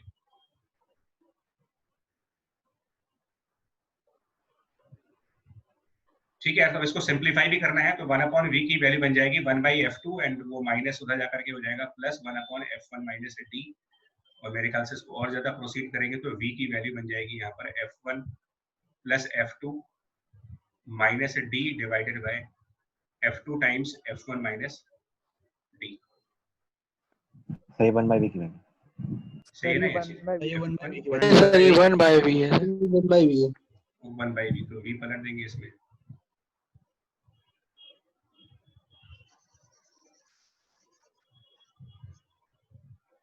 ठीक है, तो v की वैल्यू बन जाएगी f2 times f1 minus d divided by f1 plus f2 minus d। अभी ये बताओ ये पॉजिटिव वैल्यू है कि नेगेटिव वैल्यू है? ये दे रखा है आपको, यहाँ पर दे रखा है कि d less than sir f1 positive है। और d लेस देन f2 है। पॉजिटिव है। पक्का पॉजिटिव है ना? चलिए, क्या मतलब हुआ पॉजिटिव होने का? मतलब ये पॉजिटिव मतलब कहाँ पर इमेज बनेगी अगर v पॉजिटिव आ रहा तो? सर F2 के राइट साइड। ठीक है, अब एक बात बताओ, जिस पॉइंट को हम सेकंड लेंस का ऑब्जेक्ट कह रहे हैं, क्या ये सेकंड लेंस के एक्सिस पर है? No sir. जिस पॉइंट को No, आप sir. सेकंड लेंस के लिए ऑब्जेक्ट कंसीडर कर रहे हो, क्या ये पॉइंट सेकंड लेंस की एक्सिस पर है? नहीं है, ऑफ द एक्सिस है। तो जब ऑब्जेक्ट ऑफ द एक्सिस होगा तो इमेज भी ऑफ द एक्सिस होगी, और इसी के लिए हम मैग्निफिकेशन वाला फॉर्मूला लगाएंगे। तो अब हमको एक सेकंड फॉर्मूला भी लगाना पड़ेगा यहाँ पर, मैग्निफिकेशन, यानी कि h of i divided by h of object.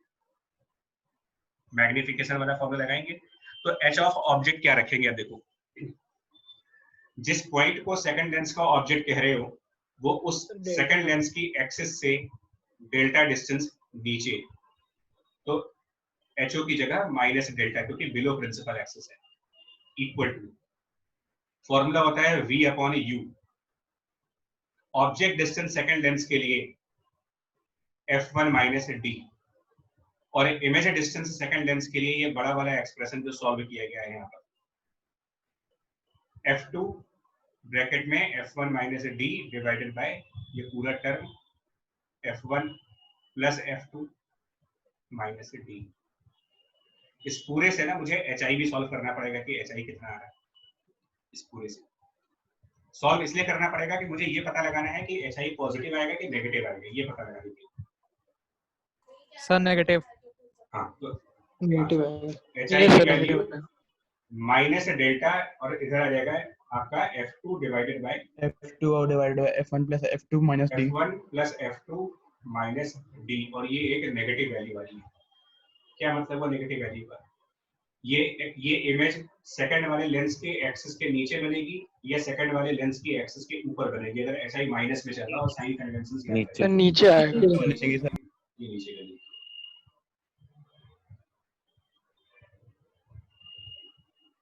तो अल्टीमेटली दैट मींस कि बिलो एक्सिस बनेगी। तो बिलो एक्सिस इमेज बन रही है और पॉजिटिव होने का मतलब राइट साइड बन रही है। अब बताओ क्या कोऑर्डिनेट आएंगे। मैं यहाँ पर आंसर लिख देता हूँ, राइट साइड पर यहाँ पर आंसर लिख देता हूँ। क्या कोऑर्डिनेट बनेगी? एक्स कोऑर्डिनेट क्या बनेगा? तो ओरिजिन हमारा फर्स्ट लेंस पर है, तो फर्स्ट लेंस से डी डिस्टेंस आगे आपका सेकंड लेंस है, और उस सेकंड लेंस से भी आगे जाकर के इमेज बन रही है, इमेज राइट साइड बन रही है। तो एक्स कोऑर्डिनेट बनेगा इमेज का डी प्लस F2, यहां पर लिखोगे F1 minus D divided by F1 plus F2 minus D. ठीक हुआ? पॉइंट समझ में आया? एक्स कोऑर्डिनेट कैसे लिखा हमने? Yes sir. Yes, sir. Y coordinate देखिए, हाँ डेल्टा वाई माइनस देखिए, हाँ बिल्कुल। देखो सेकंड लेंस की एक्सिस डेल्टा डिस्टेंस ऊपर है और उससे उससे नीचे की तरफ इमेज बन रही है। तो ये delta minus delta F2 divided by F1 plus F2 minus D. ये बात समझ में आई कैसे हुआ है? Yes, sir. यस क्योंकि हाँ Yes, sir. मतलब एक्स एक्सिस से डेल्टा डिस्टेंस ऊपर हमारा सेकंड लेंस की एक्सिस है, और उससे उससे फिर नीचे जाकर के इमेज बना रहे हो आप। तो डेल्टा डिस्टेंस ऊपर एक्सिस और उससे फिर नीचे आकर के इमेज बन रही है, उससे वो लेस कर देंगे उसमें से।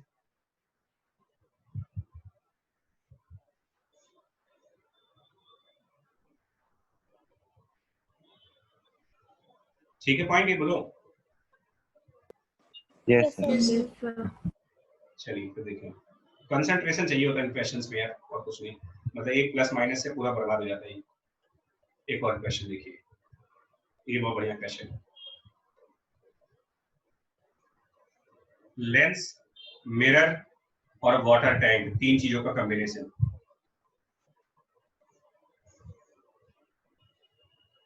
बहुत ही बढ़िया क्वेश्चन है ये भी, मतलब कंसेप्ट समझने के लिए।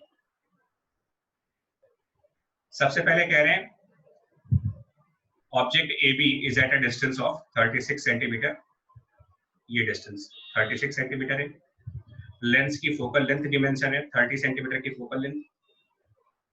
उसके बाद 45 डिग्री पर एक प्लेन मिरर टर्न किया हुआ है, 45 डिग्री पर प्लेन मिरर को कैपिटल L 1 मीटर डिस्टेंस पे, कैपिटल L 1 मीटर डिस्टेंस पर प्लेन मिरर। और अब पूछ रहे हैं कि at what distance capital H from the optical axis to the bottom of a tray. मतलब कि ये डिस्टेंस पूछ रहे हैं आपसे कि इस ट्रे का जो बॉटम पॉइंट है, ये डिस्टेंस कितना होना चाहिए, और कंडीशन क्या है कि हमें ऑब्टेन करनी है, एक इमेज ऑब्टेन करनी है कंटेनर के बॉटम पर जाकर के। मतलब यहाँ इसके बॉटम पर इमेज बने, उसके लिए ये H की क्या वैल्यू होनी चाहिए। और पानी की थिकनेस इसमें स्मॉल d 20 सेंटीमीटर दे रखी है। ये है पूरा क्वेश्चन।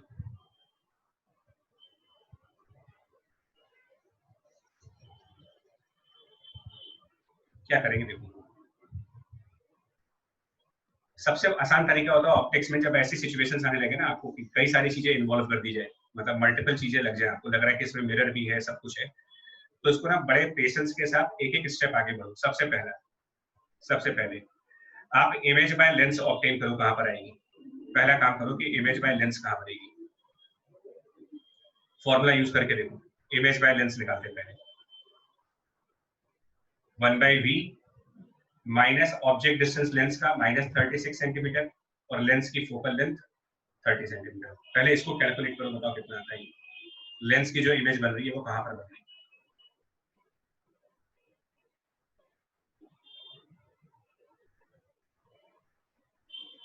सब 180 प्लस 180 सेंटीमीटर। अब इसको मैं रे डायग्राम के साथ भी दिखाऊंगा आपको। तो मैं पूरा ऑब्जेक्ट ए बी नहीं लिखूंगा, मैं उसके पॉइंट बी की इमेज दिखा रहा हूँ। पॉइंट बी का रे डायग्राम बना है। तो पॉइंट बी से कोई रे इस लेंस पर गई होगी और लेंस ने उस पॉइंट की 180 सेंटीमीटर राइट साइड पर इमेज बनाई होगी, यानी लेंस के थ्रू कोई रे रिफ्रैक्ट हुई होगी और वो रे और आगे जाना चाहती थी क्वेश्चन के हिसाब से, मतलब सॉरी कैलकुलेशंस के हिसाब से, कैलकुलेशन के हिसाब से, मतलब इस रे को अगर मैं एक्सटेंड करूं तो यहां कहीं पर जाकर के इमेज बाय लेंस बनना चाहिए, इमेज बाय लेंस, और ये पूरा डिस्टेंस कैलकुलेट हो रहा है आपका 180 सेंटीमीटर।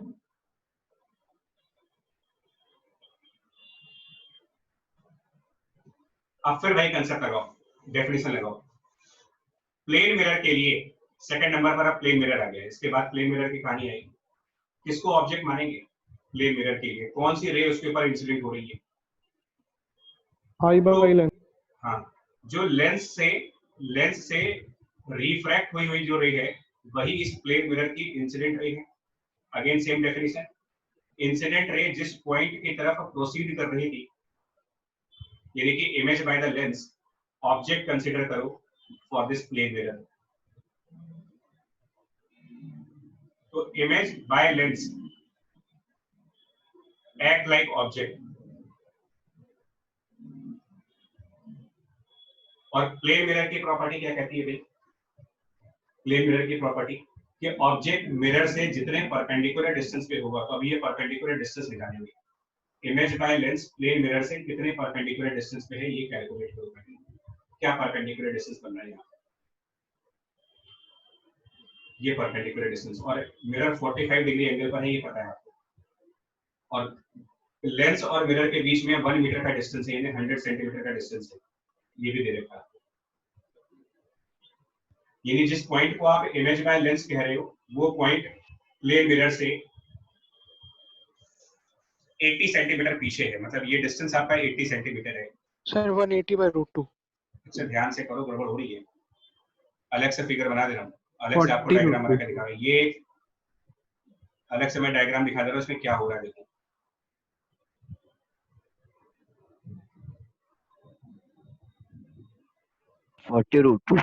ये हाँ, ये 80 है, ये 90 डिग्री एंगल बन रहा है, ये डिस्टेंस मैं पूछ रहा हूँ आपसे, और ये एंगल 45 डिग्री है। तो ये जो क्वेश्चन मार्क है ये कितना बनेगा? ये 80 मतलब 40√2, ठीक है ना, 40√2, ठीक है, यही आंसर है, 40√2 मीटर सेंटीमीटर। तो प्लेन मिरर से जब लाइट रिफ्लेक्ट होगी प्लेन मिरर से, तो इतने ही डिस्टेंस पर इमेज बननी चाहिए। दैट मीन्स, सुनो, इसका मतलब इतना ही डिस्टेंस प्लेन मिरर के दूसरे साइड दिखाओ, इतना ही डिस्टेंस प्लेन मिरर के दूसरे साइड।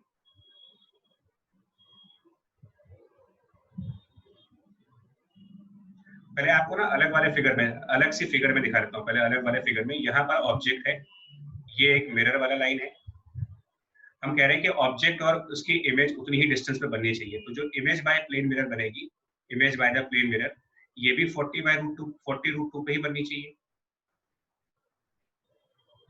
अब आप मुझे सिर्फ ये बताओ, क्या image by plane mirror vertically नीचे नहीं आएगा? एकदम वर्टिकल नीचे नहीं आएगा। सिमिलरिटी ऑफ ट्रायंगल यूज करिएगा। यस सर, वो भी 45 डिग्री हो जाएगा तो 90 हो जाएगा। 45 डिग्री बनेगा तो इधर भी 45 डिग्री बनेगा एंगल, सिमिलरिटी ऑफ ट्रायंगल्स के थ्रू। यानी कि जो इमेज बनेगी प्लेन मिरर से वो डायरेक्टली नीचे बनेगी, वर्टिकली नीचे आएगी। मतलब जो रिफ्लेक्शन होगा प्लेन मिरर से वो डायरेक्ट नीचे की तरफ आएगा।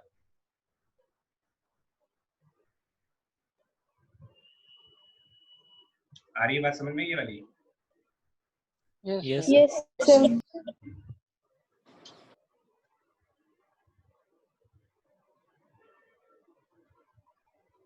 अब जो पानी भरा हुआ है वो क्या क्या काम कर रहा है यहाँ पर? जो पानी अच्छा देखो, मैंने सिर्फ एक रे दिखाई है। इमेज कभी एक रे से नहीं बनती, इमेज कभी भी एक रे से नहीं बनेगी, इतना ध्यान रखना है आपको। इमेज बनाने के लिए कम से कम 2 रे चाहिए होती है। अभी दूसरी वाली रे दिखाएंगे तो डायग्राम थोड़ा सा गंदा हो जाएगा, इसलिए नहीं दिखा रहे उसको।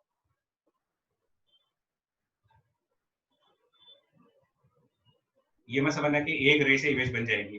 तो अब मैं दिखाऊंगा, लेकिन इतना आप इतना नोट कर लो। अब मैंने एक और रे इंट्रोड्यूस करने जा रहा हूँ, इमेज फॉर्मेशन की एक और रे होगी।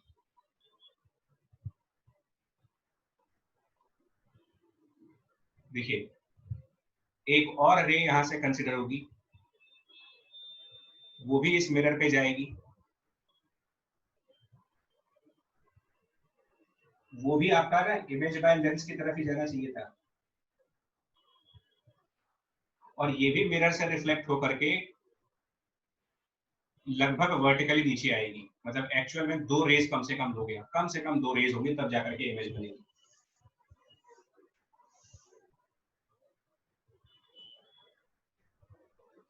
अब जो प्लेन मिरर से इमेज बनी है वो वर्टिकली कितना नीचे है, जो इमेज बाय प्लेन मिरर है ये वर्टिकली कितना नीचे होगा।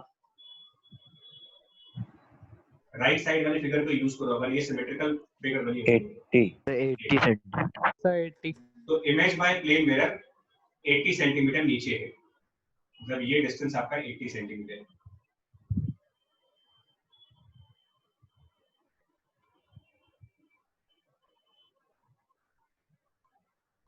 ठीक है, यहां तक बात समझ में आ रही है? बोलो। Yes sir. अब आगे देखो क्या होगा। सर वाटर की वजह से वो 80 पे दिखेगी नहीं। हाँ, तो वही तो कहानी है, तो उसको अलग डायग्राम में दिखाएंगे। इस कंसेप्ट को समझाने में बहुत टाइम लगता है ना। देखो, वाटर वाला पोर्शन एक ग्लास स्लैब का काम करेगा। वाटर वाला पोर्शन एक ग्लास स्लैब, और उसपे जो रेज आ रही है प्लेन मिरर से, जो रेज प्लेन मिरर से आ रही है, थोड़ा सा मैं बड़ा डायग्राम दिखाने की कोशिश करेंगे आपको, थोड़ा सा बड़ा सा डायग्राम दिखाते। जो रेज मिरर से वापस आ रही थी उनको नीचे की तरफ एक्सटेंड करो।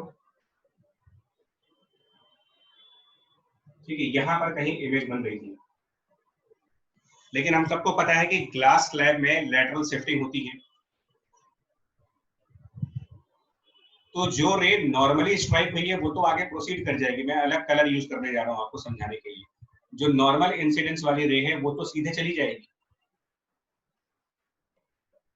लेकिन जो थोड़े एंगल पर आएगी ना वो रिफ्रैक्ट हो जाएगी, वो थोड़ा रिफ्रैक्ट होकर के जाएगी।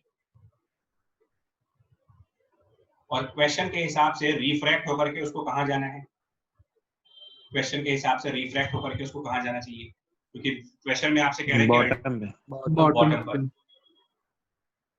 तो अब यहाँ पर कौन सा फिनोमेना हो रहा है? नाउ प्लेन सरफेस रिफ्रैक्शन नहीं हो गया, यहाँ पर लाइट का एक प्लेन Yes, सरफेस पर रिफ्रैक्शन हुआ।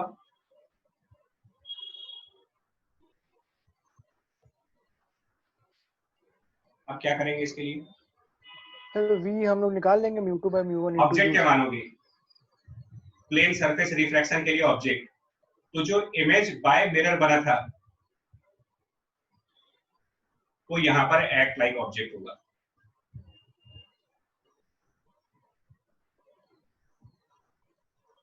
और 20 सेंटीमीटर ये है आपका डिस्टेंस, यानी इमेज की लोकेशन पता है, ऑब्जेक्ट की नहीं पता है। तो ऑब्जेक्ट की लोकेशन को यू मान लेते हैं, ये ऑब्जेक्ट यू लोकेशन पर है।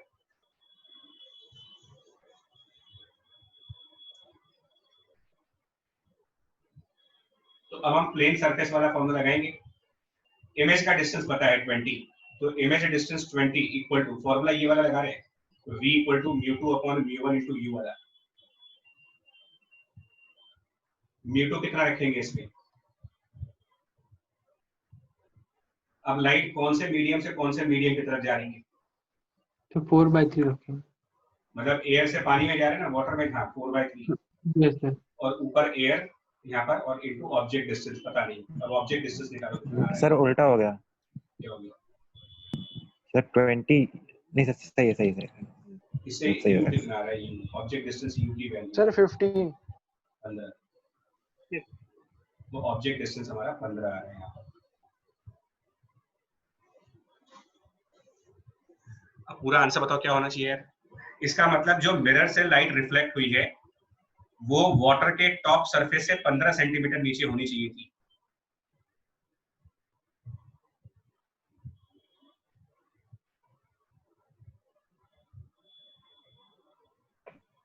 क्या पूछा गया क्वेश्चन आपसे?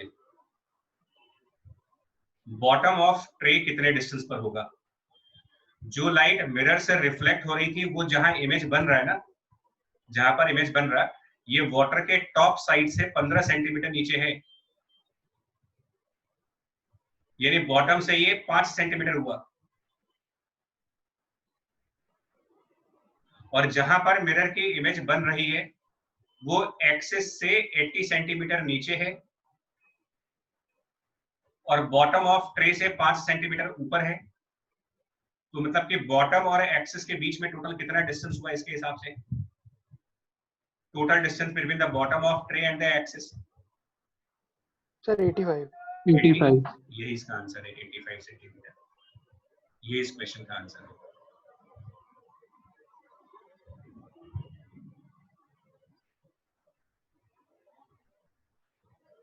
मैं तुमसे फिर बोलूंगा यार, मैंने कर तो दिया है देखो, लेकिन मैं बोलूंगा कि इसको आप अपने आप करिएगा थोड़ा सा एक बार, क्योंकि ये बड़े डिफिकल्ट टाइप के क्वेश्चंस हैं।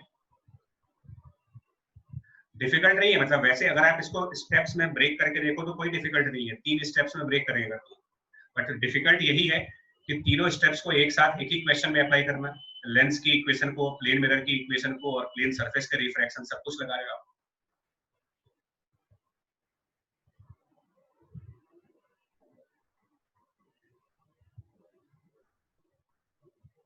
आंसर हुआ 85 सेंटीमीटर इस क्वेश्चन का,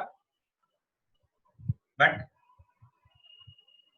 कमांड करनी है अगर इस क्वेश्चन पे तो मैं फिर बोलूंगा इसको एक बार और करना, अपने आप करना, खुद से एक बार एज अ रिवीजन करके देखना कि आपको याद है या नहीं याद है।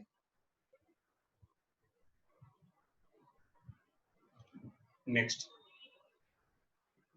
ये देखिए 2 लेंसेस हैं लेकिन एक लेंस टिल्टेड है इसमें। सिस्टम ऑफ 2 लेंसेस जिसमें से कि एक लेंस को टिल्ट कर दिया गया है 60 डिग्री एंगल से।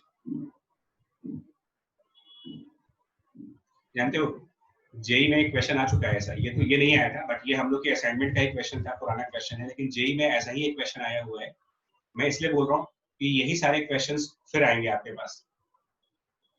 जेई 2016 में सिमिलर टाइप का क्वेश्चन था, बट उन्होंने यहाँ पर क्या चेंज कर दिया था, पहले तो लेंस रखा था, यहाँ पर मिरर यूज किया था उन्होंने। और हम लोग का ये क्वेश्चन आज से 10 साल से करवा रहे हैं इस क्वेश्चन को कि अगर लेंसेस को टिल्ट कर दे तो क्या होगा। कंसेप्ट तो वही, आप लेंस की जगह मिरर यूज करोगे, इक्वेशन बदल जाएगी।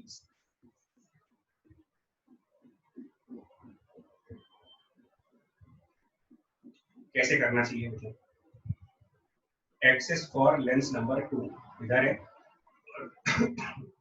सॉरी, और एक्सिस फॉर लेंस नंबर 1 इधर है, टिल्टेड है एक्सिस।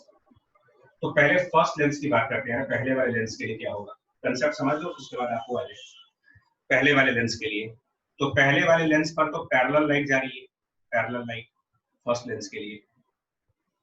तो ये तो बड़ा ऑब्वियस है कि इसकी जो लाइट रे होगी, मैं थोड़ा सा फिर से एक बार कलर डिफरेंट यूज कर देते हैं, कि जो ये फर्स्ट लेंस पर लाइट आ रही है पैरेलल वाली, ये इसके फोकस पर चलेगी और उसके बाद वही लाइट रे सेकंड लेंस पर जाएगी। तो फिर अपना कंसेप्ट लगाओ यार, ये जो फोकस पॉइंट पर आप देख रहे हो एफ, और इसको मैं कैपिटल आई लिख दूं, अगर किसको ऑब्जेक्ट मानोगे सेकंड लेंस के लिए, कौन सा पॉइंट ऑब्जेक्ट हुआ सेकंड लेंस के लिए? Sir capital I. Capital I. Act like object. Fundamentals पर है क्वेश्चन, पूरी तरीके से क्वेश्चन फंडामेंटल पर है। Act like object for second lens. Now क्या ये ऑन द एक्सिस है या ऑफ द एक्सिस है, ये देख लो आप, ये चीज second lens of the axis, of the axis है। तो जब ऑफ द एक्सिस होगा तो आप ये समझ लेना कि आपको 2 इक्वेशन चाहिए। ऑफ द एक्सिस के लिए आपको एक तो u और v वाली इक्वेशन चाहिए, uv रिलेशन लगाना पड़ता है, और ऑफ द एक्सिस के लिए मुझे मैग्निफिकेशन वाला रिलेशन भी लगाना पड़ता है। सिंपल सा कंसेप्ट है। ऑन द एक्सिस होता तो इमेज ऑन द एक्सिस बनती, मैग्निफिकेशन की जरूरत नहीं थी उसमें। अब इसमें u क्या है, v क्या है, ho क्या है, hi क्या है, मतलब मेरे को रिलेशंस पता है कि क्या करना है, मेरे को रिलेशंस पता है कि 1/v - 1/u = 1/f लगेगा, और मुझे ये भी पता है कि hi/ho = v/u लगेगा। बट मेरा क्वेश्चन ये है कि इसमें से u कितना है, ho कितना है? Sir UF sine sir UF cos 30. cos 60। हाँ, तो u क्या होता है जानते हो? u और u मतलब जो u डिस्टेंस होती है ये हमेशा पैरेलल टू एक्सिस होती है। ऑब्जेक्ट डिस्टेंस जो एक्सिस के पैरेलल होती है उसको u कहते हैं। और ऑप्टिक्स के बिगिनिंग के लेक्चर में मैंने आपसे कहा था कि ऑप्टिक्स में जो वर्किंग की जाती है वो हमेशा 2 डायमेंशंस में की जाती है। एक डायमेंशन हमेशा एक्सिस होनी चाहिए और एक डायमेंशन एक्सिस के परपेंडिकुलर होनी चाहिए। तो डिस्टेंस u का मेजरमेंट पैरेलल टू एक्सिस होता है और ho का मेजरमेंट परपेंडिकुलर टू एक्सिस होता है। तो हम क्या करेंगे, पॉइंट I से सेकंड लेंस के एक्सिस पर एक परपेंडिकुलर ड्रॉप करेंगे, a perpendicular on the axis of second lens, और उसको मैं I डैश पॉइंट कह दे रहा हूं परपेंडिकुलर ड्रॉ करके, और सेकंड लेंस के ऑप्टिकल सेंटर को O कह दे रहे, सेकंड लेंस के ऑप्टिकल सेंटर को O। तो जो O से I डैश तक का डिस्टेंस होगा, O से I डैश तक की डिस्टेंस, ये लेंस 2 की एक्सिस के अलोंग आया, ये हमारे लिए U का काम करेगा। अभी आपको बताना है कितना होगा। और I से I डैश तक की जो डिस्टेंस बन रही है, I से I डैश तक की डिस्टेंस, ये हमारे लिए HO का काम करेगी क्योंकि ये डिस्टेंस एक्सिस के परपेंडिकुलर है।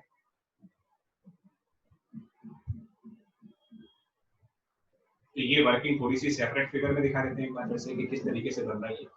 ये है, यहाँ से परपेंडिकुलर ड्रॉप किया जा रहा है और ये डिस्टेंस है। क्या बनेगा देखो, ये डिस्टेंस को हम u कह रहे हैं, ये डिस्टेंस को हम ho कह रहे हैं, और I और ऑप्टिकल सेंटर के बीच की ये जो हॉरिजॉन्टल डिस्टेंस है, I और ऑप्टिकल सेंटर के बीच की ये हॉरिजॉन्टल डिस्टेंस है, ये f है, और ये एंगल 60 है। कितना आएगा u इसके हिसाब से बताओ। यहाँ पर 90 डिग्री का परपेंडिकुलर ड्रॉप किया गया था, So f/2। f/2। तो u मिल गया आपको, इसका मतलब ऑब्जेक्ट डिस्टेंस की जगह आप रखोगे f/2 और ho ऑब्वियसली f√3/2। अब हमको v निकालना है और hi निकालना है, खत्म नहीं हुआ ये।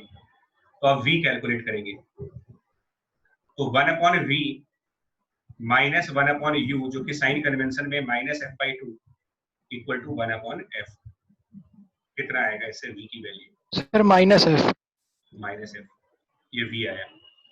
और फिर hi वाला कंसेप्ट, तो hi इक्वल टू ho। अब यहाँ पर ho पॉजिटिव है कि नेगेटिव है?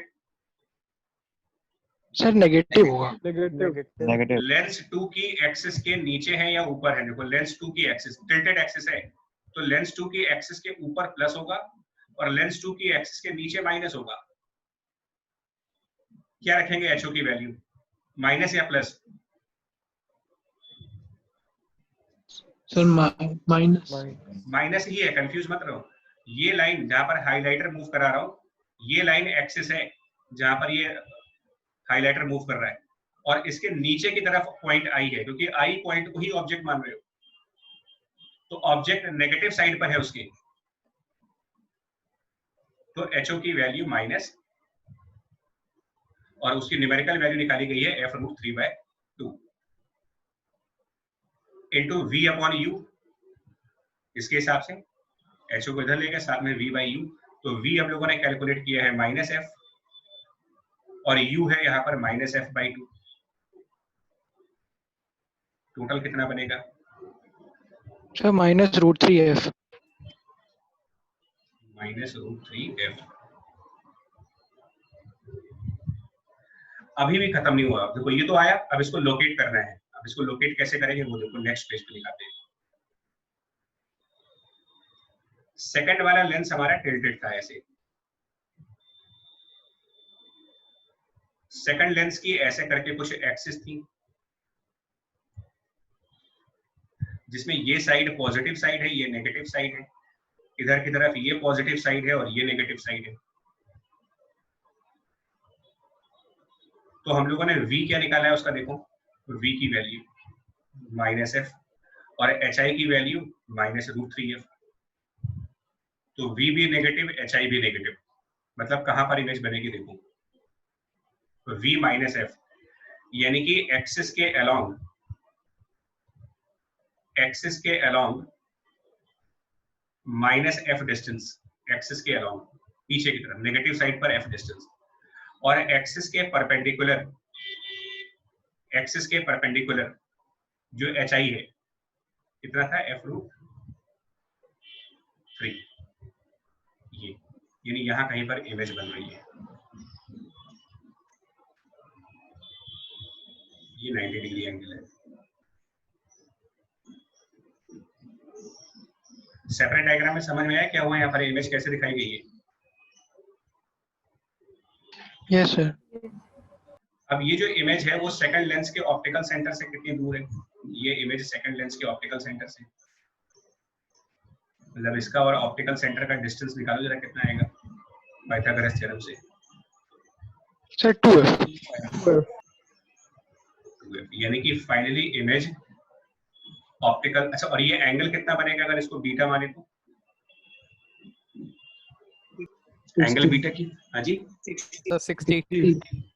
कहाँ बनी इमेज, इसका मतलब फाइनल इमेज एक्सिस से 60 डिग्री एंगल पर और ऑप्टिकल सेंटर से 2f डिस्टेंस पे। सर फर्स्ट लेंस के ऑप्टिकल सेंटर पे ही बन गई, पहले के एक्सेस पे ही बन जाएगी सर। यानी यहाँ पर आओ, इसके ऑप्टिकल सेंटर से 60 डिग्री एंगल, तो ये तो वापस 60 डिग्री आ गया, फिर से वही एंगल आ गया, और 2f डिस्टेंस पर, मतलब फाइनली इमेज कहाँ बन रही है? क्या ये पॉइंट पहले के ऑप्टिकल सेंटर पे। हाँ, सर पहले लेंस का ऑप्टिकल ऑप्टिकल सेंटर पहले के ऑप्टिकल सेंटर पे ही इमेज बन जाएगी लास्ट में जाकर। So this point is on the optical center of first lens.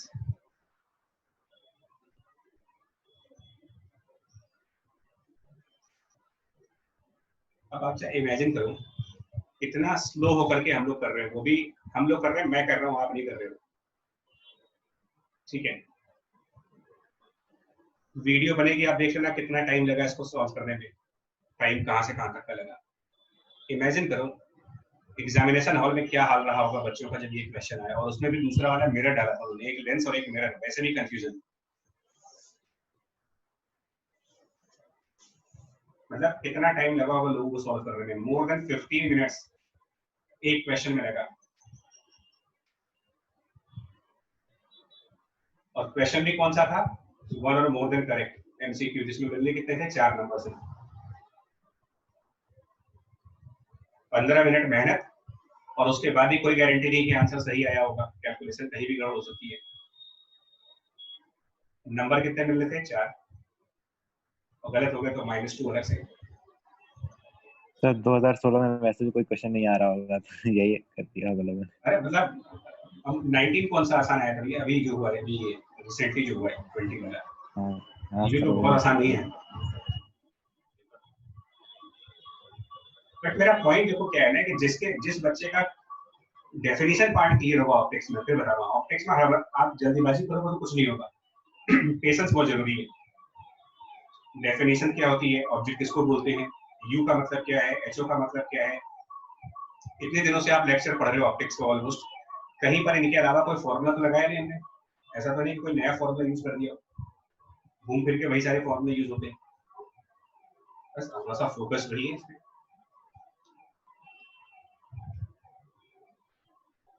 तो ये टिल्टेड एक्सेस 2016 वाला क्वेश्चन अटेम्प्ट जरूर करना, फिर बोलूंगा 2016 जे एडवांस का क्वेश्चन जरूर करिएगा। यहाँ मिरर है, लॉजिक उसमें भी यही है। ये एक अच्छा क्वेश्चन है, इसको करने की जरूरत है। डिफरेंट एक्सेस वाले लेंसेस को, इस पर भी जेई का एक क्वेश्चन है, लेकिन उनमें क्या था, उन्होंने एक लेंस और एक मिरर यूज कर लिया था वहां पर भी, मतलब वहां पर भी उन लोगों ने असाइनमेंट की चोरी की है, मतलब 2-3 बार असाइनमेंट्स की चोरी की जा चुकी है। एक बार यहाँ पर चेंज किया उन्होंने, और एक बार यहाँ पर एक लेंस ले लिया और एक मिरर यूज कर लिया, वो और डिफिकल्ट हो जाता है। क्योंकि लेंस और मिरर हो गया तो उसमें प्रॉब्लम क्या आएगी, अगर लेफ्ट साइड लेंस है और राइट साइड मिरर है तो उसमें प्रॉब्लम क्या आने वाली है, लेफ्ट लेंस और राइट मिरर, बड़ी प्रॉब्लम क्या आने वाली है। पहले लाइट लेंस से रिफ्रैक्ट होगी, फिर मिरर पर जाएगी, मिरर से वापस लेंस पर आएगी, तो 2 बार लेंस की इक्वेशन, 1 बार मिरर की इक्वेशन, 3 बार तो इक्वेशन लिखनी है। और एक इक्वेशन सॉल्व करने में मिनिमम 1 मिनट भी लगा अगर आपको, तो 3 मिनट तो आपके ऐसे ही निकल गए।